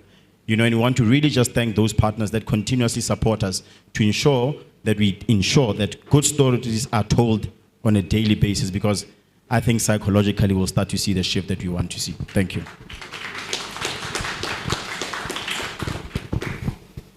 Okay, I was asked to speak a bit on civil society and partisanship and so on. And just let me be right up front. I've worked for the US government for almost the last 10 years, but still in many ways I'm a private industry guy. I've worked 25, 30 years in private industry, and so in some ways I still don't fit in that well in government, and so I'm kind of an outsider looking in. And so when I think about civil society, to me that's thinking about NGOs, non-government organizations, non-profit associations. In some ways membership organizations like the AmCham here in South Africa, the American Chamber of Commerce. And all of these organizations are brought together for a purpose. Sometimes they're political, sometimes they're not. Hopefully they're nonpartisan. But what I think's most important there is simply having the environment in which these organizations can exist, express their views freely, openly, and not be criticized for it or not be persecuted for it.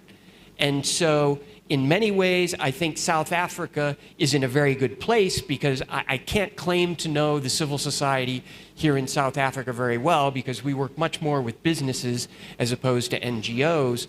But my impression is the biggest strengths here in South Africa are the strengths of their institutions, the legal system, the protections of the freedoms, all those kinds of things. And so in many ways, these organizations in civil society get to what someone else was saying about the values behind them, the decision-making behind them, which are vitally important. And so, again, in taking a look at the values and decisions that drive these organizations are the most important thing. And as long as they're able to pursue them freely and openly, and not be persecuted for them, that's the most important thing. So, thank you. Yes, thank you. Based on this question,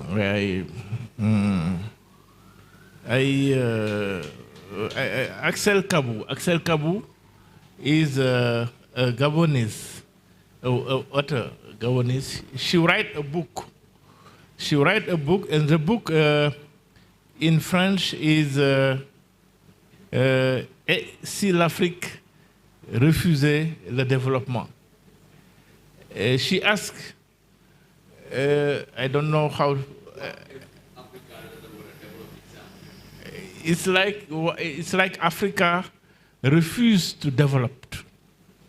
Axel Kabu, she write a book. If you see, and she developed many ideas there. She asking why Africa didn't develop, and she mentioned many questions. For me, it's not because Africa didn't want to develop. For me, historically, Africa faced many problems.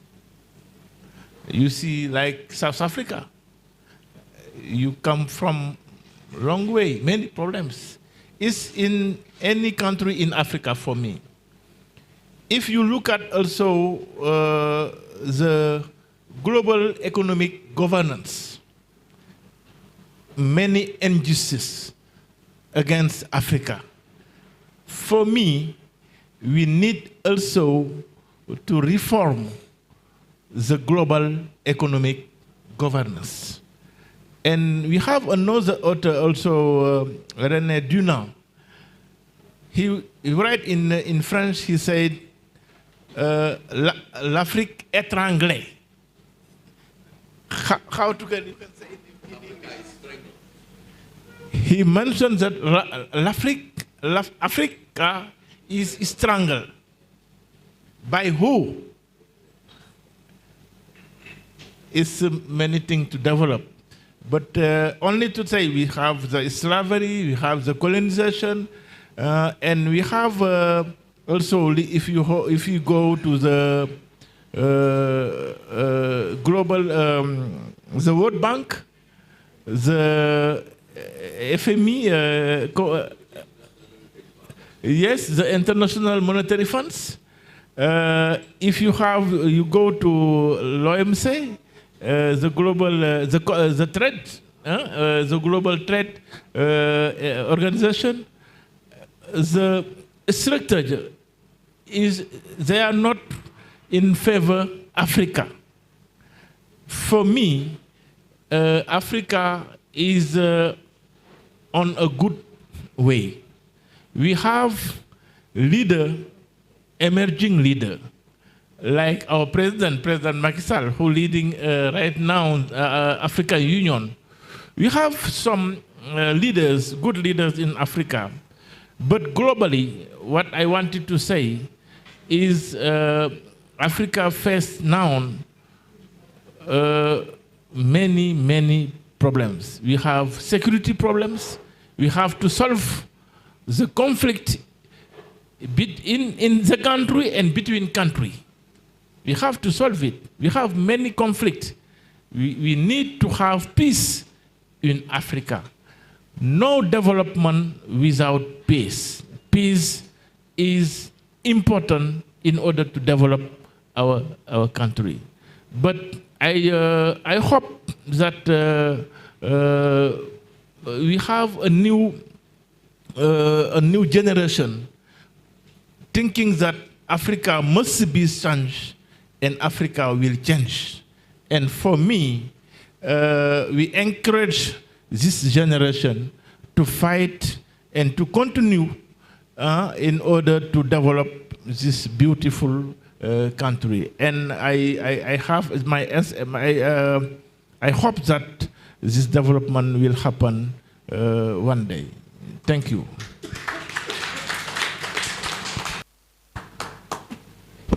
No, thanks, team. Again, let me apologize. For me, I'll keep on apologizing because these are things that feed my soul. When we speak about the development of people, the development of the continent in its entirety, these are things that feed my soul. So I think there was one question or comment that wanted to come through.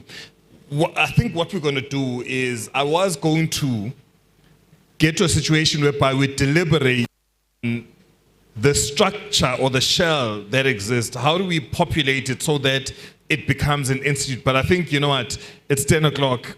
Like I said, I don't want to be selfish. I can go until 12 o'clock. So what we'll do, we'll defer those conversations on an individual basis. I mean, let's think about it quickly and logically, right?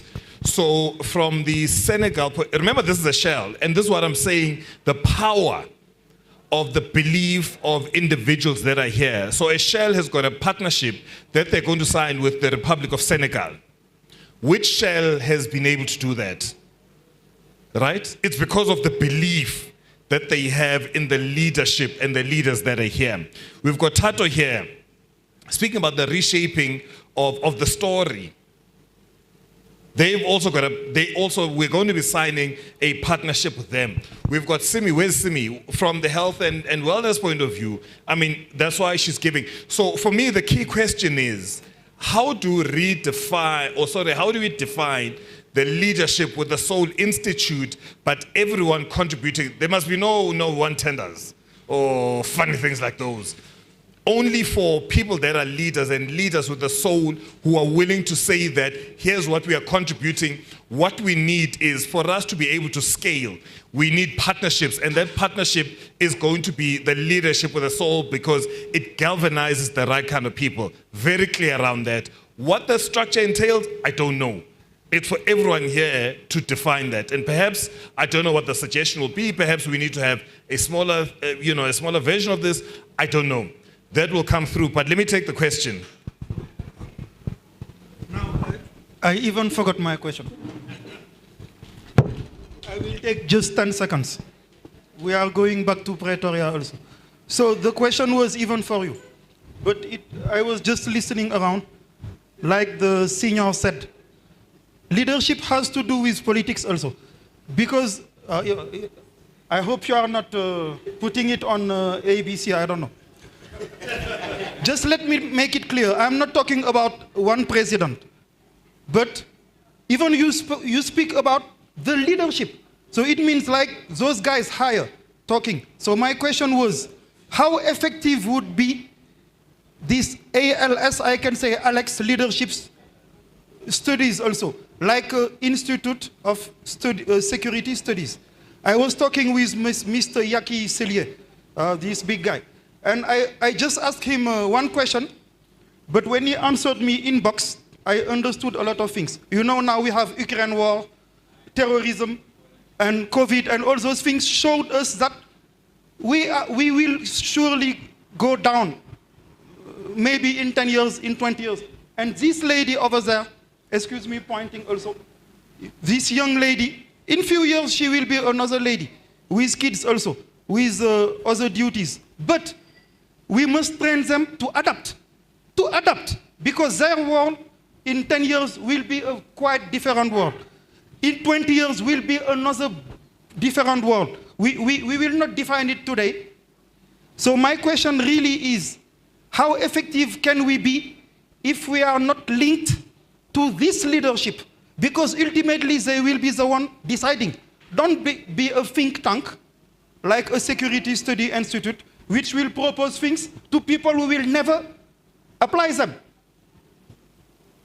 Here we are from some very so many different backgrounds, and those backgrounds maybe make it like a kind of pressure group, if I can call it like that, which can make people higher think about changing things.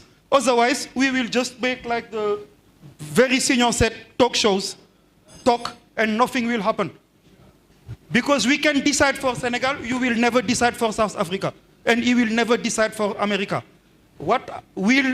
How can we be linked with higher to force them to decide? That's my question. No, I think, my good sir, you've got a very... Oh, okay. So where's the microphone?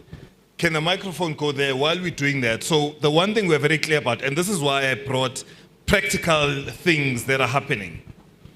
Can we get the microphone? So this is the thing. I spoke about the fact that I agitate for change. I've got no time for talking. And so, where's the microphone? Oh, okay, there's one here, and then we'll push it over that side. Good evening. I hope you can see me. Firstly, Stoff, thank you very much for extending the invitation. I think you have taken it to another level. I've attended engagements before that you have called us, and in all engagements, I can assure you, there's not been talk shop. When we left there, it was a network, and we made sure that we are able to take care of each other. Take care of each other not in the back pocket, but taking care of each other in unlocking potentials and opportunities. Henceforth, I told Trevor earlier that when he starts with introductions. And he did not disappoint, and that's exactly where we went to.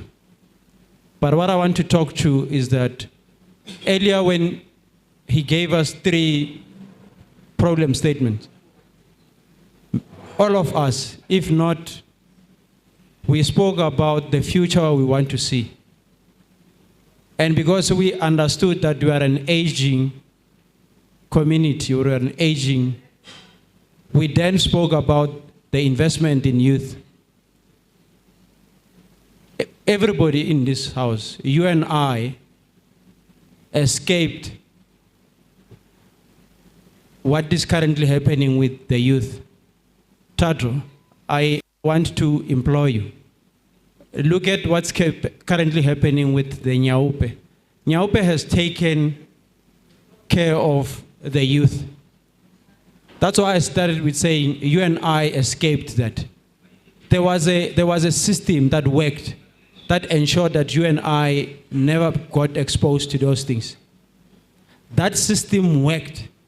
Henceforth, we find ourselves in positions that we are in.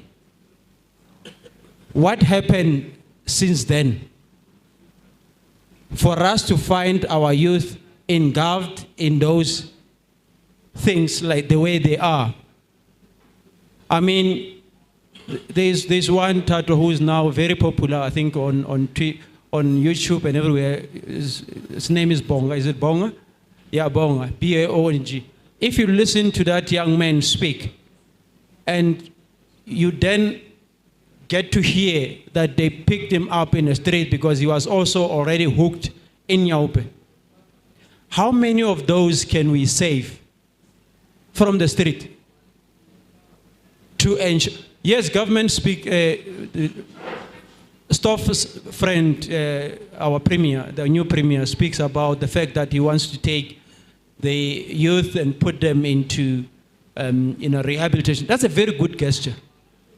But we also need to talk about then how do we then assist him? Because when government pronounces, they pronounce on our behalf as individuals.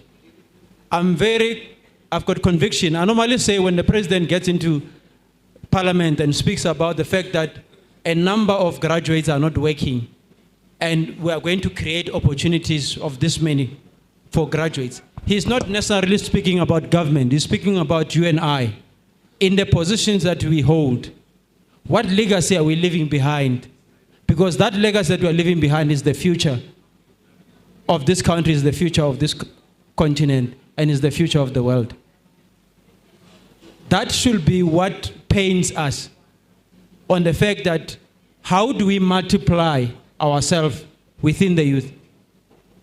When a fellow was speaking there about the fact that they are not seeing the youth here.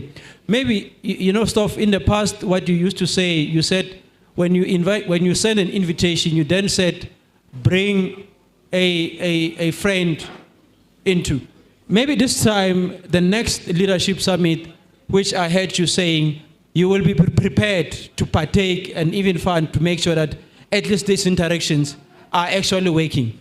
That's when we should be saying, we should each bring a youth in order for us to be able to be the change we want to see. For us to be the change we want to see, it must start with us. And for us to be able to bring those youth and expose them to this kind of discussions where we speak about them, but allowing them to speak about them and what challenges them. For us, so that when we speak about solutions, we speak about solutions from what we have heard the youth speak about. Because currently we can speak about what we can see with our naked eyes.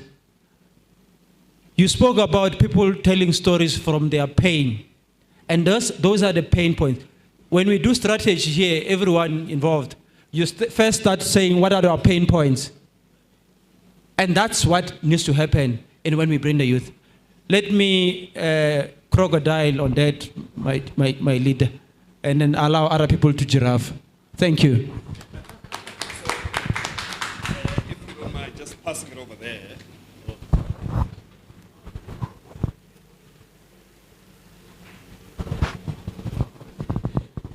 Thank you. So I think this is like a great meeting. It is my first. And when Andile and I had an interaction, it was like, that's BS. You can't just leave corporate and join government. That's just BS. Who sent you there? And then it got me thinking, and it's my lived experience, is that how do you firstly tell of a, can I get that table over there to just kind of, thanks. So, and I didn't want to explain myself. And if you remember well, I was just like, well, believe what you want to believe. But the whole point of a person like me, ingrained in multinationals from the start up until where I was, up until now, is the fact that there must be change. And if we keep sitting in our ivory towers, right? If we keep sitting in meetings where the veterans are sitting by themselves, that then becomes a problem that is prevalent. And I keep saying to my counterparts who are CEOs and in SOEs, especially in the digital space, I keep saying to them, well, it's a boys' club. What is a girl like me going to do in a boys' club, right? And there's no space for us. There's no space for females, number one. And then there's no space for females who are coming into the sector, not because there's benefits, but someone needs to fix South Africa. I don't think I have, but I'm looking at the soul of my womb. What will it have when we are done pillaging this country? And these are some of the reasons why some of us abandon corporate and the air cons that comes with corporate, and we come into places where we're saying, let me be the change, let me be the gimme pig then, right? Because they say if there's an appointee of a CE in a SOE, it's a gimmick for a failure, right? So how do I go on with bravery to sit with that? And how do I sit like this in a space where the people that I need to look up to are sitting by themselves? That's fundamental number 3 or number 5 or down the list. But there is no inclusivity for change. And the reason why I'm saying so, and maybe it's because James Brown said this is a man's world, right? And maybe that we need to revisit that song and where it came from. But there is no inclusivity for other genders, not just females, other genders. I mean, when I came in and I said, I want a differently gendered person in my office as an executor in the office of the CEO, everyone said, well, you mean you don't want us in your office?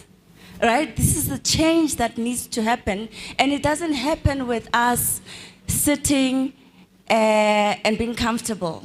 It doesn't happen in that space. It happens in a space where we are fine with being uncomfortable. We check ourselves because our future depends not on anyone else except us.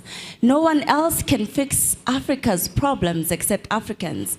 No one can sort out the African leadership issue except the people in this room who are leaders in their various places, and they feel the unction in their spirits to say, not in my lifetime, not with the kind of Africa I want my children to have, my children to resonate with, my children to identify with. But we sit here time and time again, we speak airy-fairy, and we abandon the role that Ndate spoke about, that we are actually stone collectors. And to me, that is a fundamental problem because no one wants to pick the stones. Someone, I think it is, I'll quote the Bible because I'm in that way inclined. So, I think it's Nehemiah said, we use the stones that were burnt and not the stones that were just freshly made. So someone needs to be able to pick up the stones that are burnt. And someone needs to say, with these stones that are burned, I am willing to come out of the aircons and come and fix the country. Not just the country, because fixing the country then culminates into fixing Africa. We need to start really embracing that mindset of inclusivity, fixing, and being ready to be down and out in fixing, because then you sit as me. I mean, Trevor is a counterpart of mine, but I don't think I've ever had a discussion with Trevor, right? And why? Is it because it is a boys' club, and the world is a boys' club, that we can't then have a room to freely express ourselves and bring about the change that we think? I mean, it's not about a sex organ, but it's about the capability of, and it is about the leadership that will bring the change. And I think yes, it's nice and well that we are speaking about this, but are we really touching on? And I liked how even Tate Elijah was speaking about, oh, I said Elijah, yes, was speaking about how they were the anchors and the change shifters. But did it end there? And did that change end with that era? And shouldn't we then say, or shouldn't they be saying, we are looking for people that will be us and replicas? I mean, Elijah had an Elisha. So shouldn't they then be the ones that say, before I step down, I need a replica, maybe one or two of me to be able to carry on the baton that she was talking about. So for me, it's just a comment and maybe really a brain teaser and a heart teaser, because this is a heart conversation. And to say, do we create the environment that we are talking about, or are we just talking about soul and leadership and about picking the stones and about building on the stones that have been lost? Are we just saying those words? And for me, this is really a topic that we really need to take it from the gut up and not from really the head downstairs. Thanks.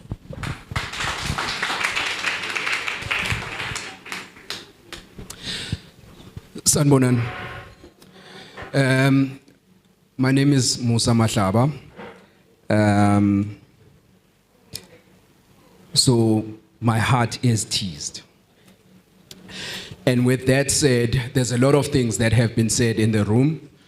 And I'm gonna take it to, and I don't know how we got into this conversation, Tato, earlier. But what I'm going to do is, because that's what I do by nature, is connect the dots from some of the things that have been spoken. And from what Andile said, this whole thing of talking sometimes is a bit of a problem. So we sit here right now. The last time I checked, we had 3.2 million roundabout shortage of cybersecurity skills. And that's picking up from the conversation that we had. That's the problem statement on the one hand. That also provides an opportunity for Africa.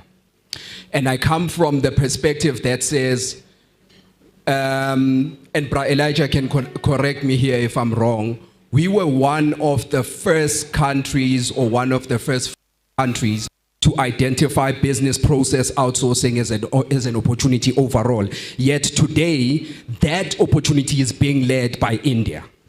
10-0. Right?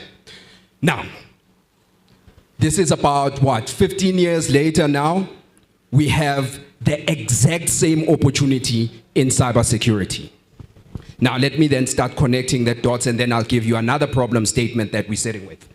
We have a school that we started a digital program of sorts with probably maths and science students that are in that particular school.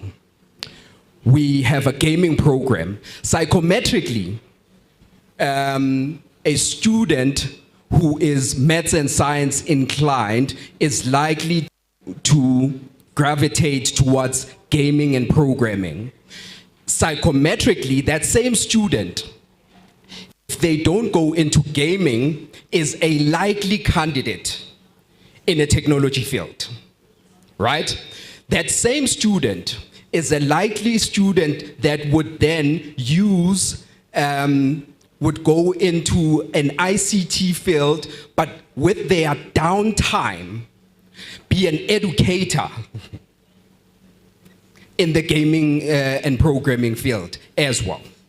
So think of this 3.2 million shortage of skills globally that I've just spoken about. This is now an area that's not yet saturated. Huge opportunity for South Africa. Huge opportunity for Africa as a whole. In terms of if we take the original concept of the business process out from the perspective of audibility. At that time, it was a case of you take a typical dialect in South Africa, that person is audible to a person in India, audible to a person in Britain, audible to a person in whichever other country. Now, and the dot I'm connecting here is, if we took X amount of students from the school that we've spoken about, took those and made them a direct feeder into the program, right? X amount of students, direct feeder into a program, direct feeder into, I am certain in this room, there's at least 3 or 4 companies that are in ICT, right? Now, again, if you look at the overall budget slice of any organization, private and public sector, in South Africa, Africa, and globally today, and you look at any CEO priorities, cybersecurity sits on top. That's opportunity. That is opportunity as well, right? Now, I've already taken, if you said 5 students end up in the program, 5 students, out of the 5 students, 3 of them end up in a ICT from a training perspective, right, are being trained. Those are likely 3 students or 2 of the 3 out of the 5 that end up being employed in a particular industry that has a 3.2 million shortage globally.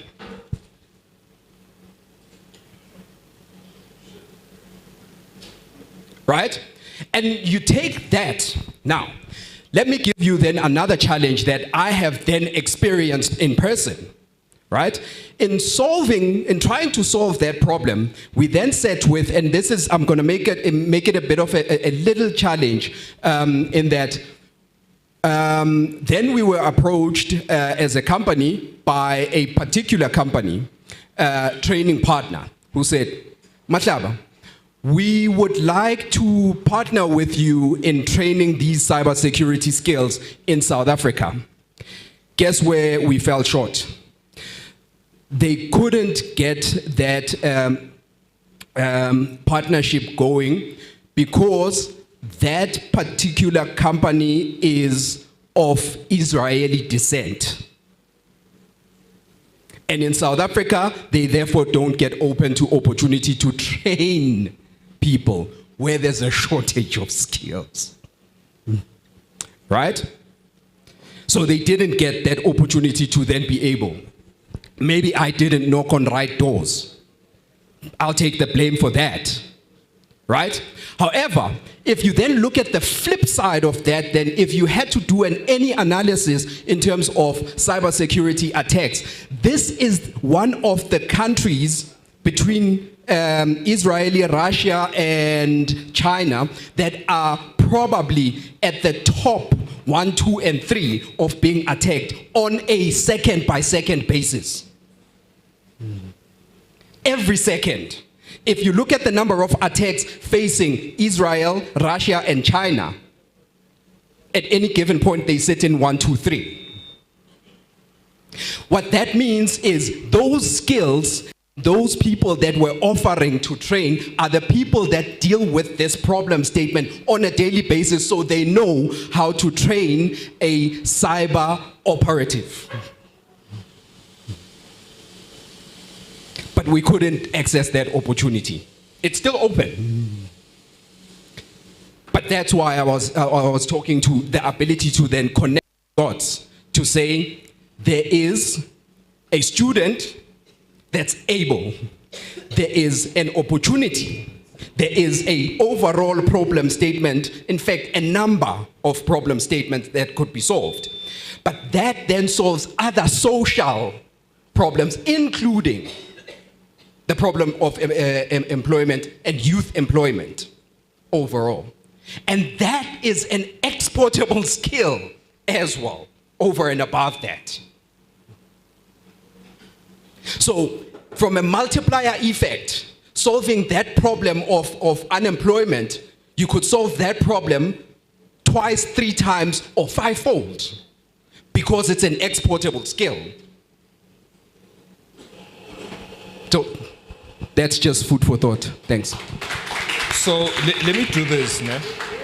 And I know that, you see, I normally say that you've got a board meeting. Mr. Mbete, Utumo on the other side.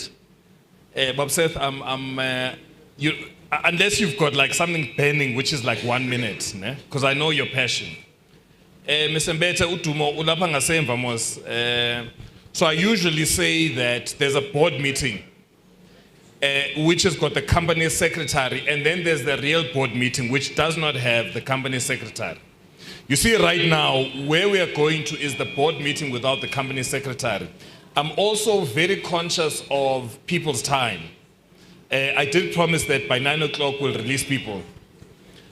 So what I suggest is that, or my commitment is that, is that I'm going to galvanize, whether it's, I don't know what these companies, I don't want to call them Bo McKinsey or funny, you know, but we'll galvanize an entity that we're going to partner with, whereby we are able to have these deliberations, but more importantly is how do we action?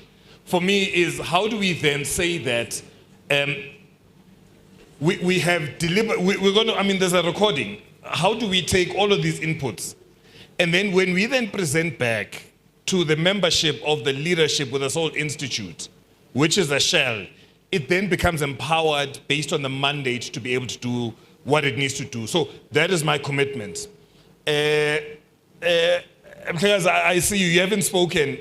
You know, if we don't mind just passing the mic over there. Where's my mic, people? No state of the nation. Like, I really want to close now. I knew him myself. Thanks. It's Cecil here. I didn't want to say much, but I think you mentioned the Institute as a shell. But then what I didn't pick up is that where are you positioning yourself? Because we cannot have a situation whereby we're talking about cyber skills deficit, whilst at the same time we're accepting a 40% pass rate. How do you accept a 40% pass rate at a high school level when the same institutions at post-school have not even changed their acceptance standards? There's a serious problem there. All right? Now, when you're talking about an institute, if you are going to create leaders, we should be able to create leaders who are going to stand up to things that are not serving society and the country in terms of its future. The second issue is that when you talk about digital skills, we always throw these things around. But are we actually delving deeper and say, let's take for an example, facial recognition technology, or even speech recognition, because everybody else can relate to that. You have an iPhone, you talk to Siri, but your accent is African. It's not going to pick up anything that you're saying. So clearly there's a serious problem there. Isn't that the time that you start looking at creating homegrown technologies that are based on the same algorithms that are actually existing? You're not creating anything new. I mean, if I'm talking Xhosa, it should be able to pick up what I'm doing and what I'm saying. The third point that I want to raise is what was raised around the youth.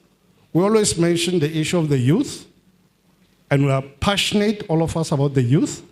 But the problem is that we don't have them around the table. We assume that we know what they want. You know, there's a program that we used to have in Kofimva. We went there, introduced tablets, and then realized later that actually the tablets needs to be recharged. We started putting solar panels. And later on, we started going back to the community, and the community said, no, we're looking for sanitation. So it's starting with tablets. People are looking for sanitation, some basic stuff. Now we're talking about the youth as if we know exactly what they want and what future are we setting up for them. That's a serious problem if they're not part of the round table and saying, this is the future that we want. We've already gone past that space. The only thing that we can do is provide wisdom in terms of what experiences we have seen, what are the pit pitfalls that they need to experience or they need to actually avoid, and how do they need to circumvent certain challenges. So for me, the shell needs to have sort of the base principles that it should not kowtow to certain things. Now, fundamentally, is around the issue of 40% pass rate. For me, for the hell of me, it still doesn't make sense to me at all. If the same lowest so-called Bush universities have not even changed their acceptance standards. Right? So if you're talking about a leadership with a soul institute, what are the principles that are going to be the pillars of that institute, and where it will never compromise on those, irrespective of who's in government, period.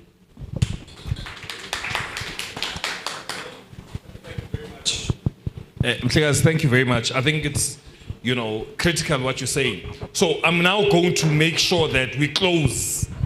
You see, by the powers vested in me, I have to close because, people are thirsty, people are but more importantly is that people have got load shedding in their homes. They need to make sure that gates are closed and otherwise. So, ladies and gentlemen, thank you very much for coming. I think that for me, what's inspiring the most is when I speak about the board meeting, after the board meeting, is that the leaders with a soul, I'm not saying there's anyone excluded, but the people that are here are really now wanting to engage at a deeper level to say, how are we going to be able to do it? And for someone who is going to endure 3 hours of torture or 4 hours of torture, but still be plugged in and engaged, I really want to thank you. Ladies and gentlemen, thank you very much. So what we're going to do is, I'm going to then, from part of an action item point of view, I'm going to make sure that we're able to tabulate some of these things, some of the suggestions that we have. However, as I said, that it's a shell, but this shell, if it's community-driven from the bottom up, it's something that is going to make sure that it's not a talk shop. It is something that each and every one of us own. And fortunately, we've got the case studies. For me, that's what excites me. I brought some of those case studies here. The people that are here are case studies. So fortunately for me is these are things that have been done. Ladies and gentlemen, thank you very, very much. I really appreciate the conversation. Let us drink. Let's be merry. Like I said, I'm a Rhodes student. I'm going to jump on tables. Thank you very much.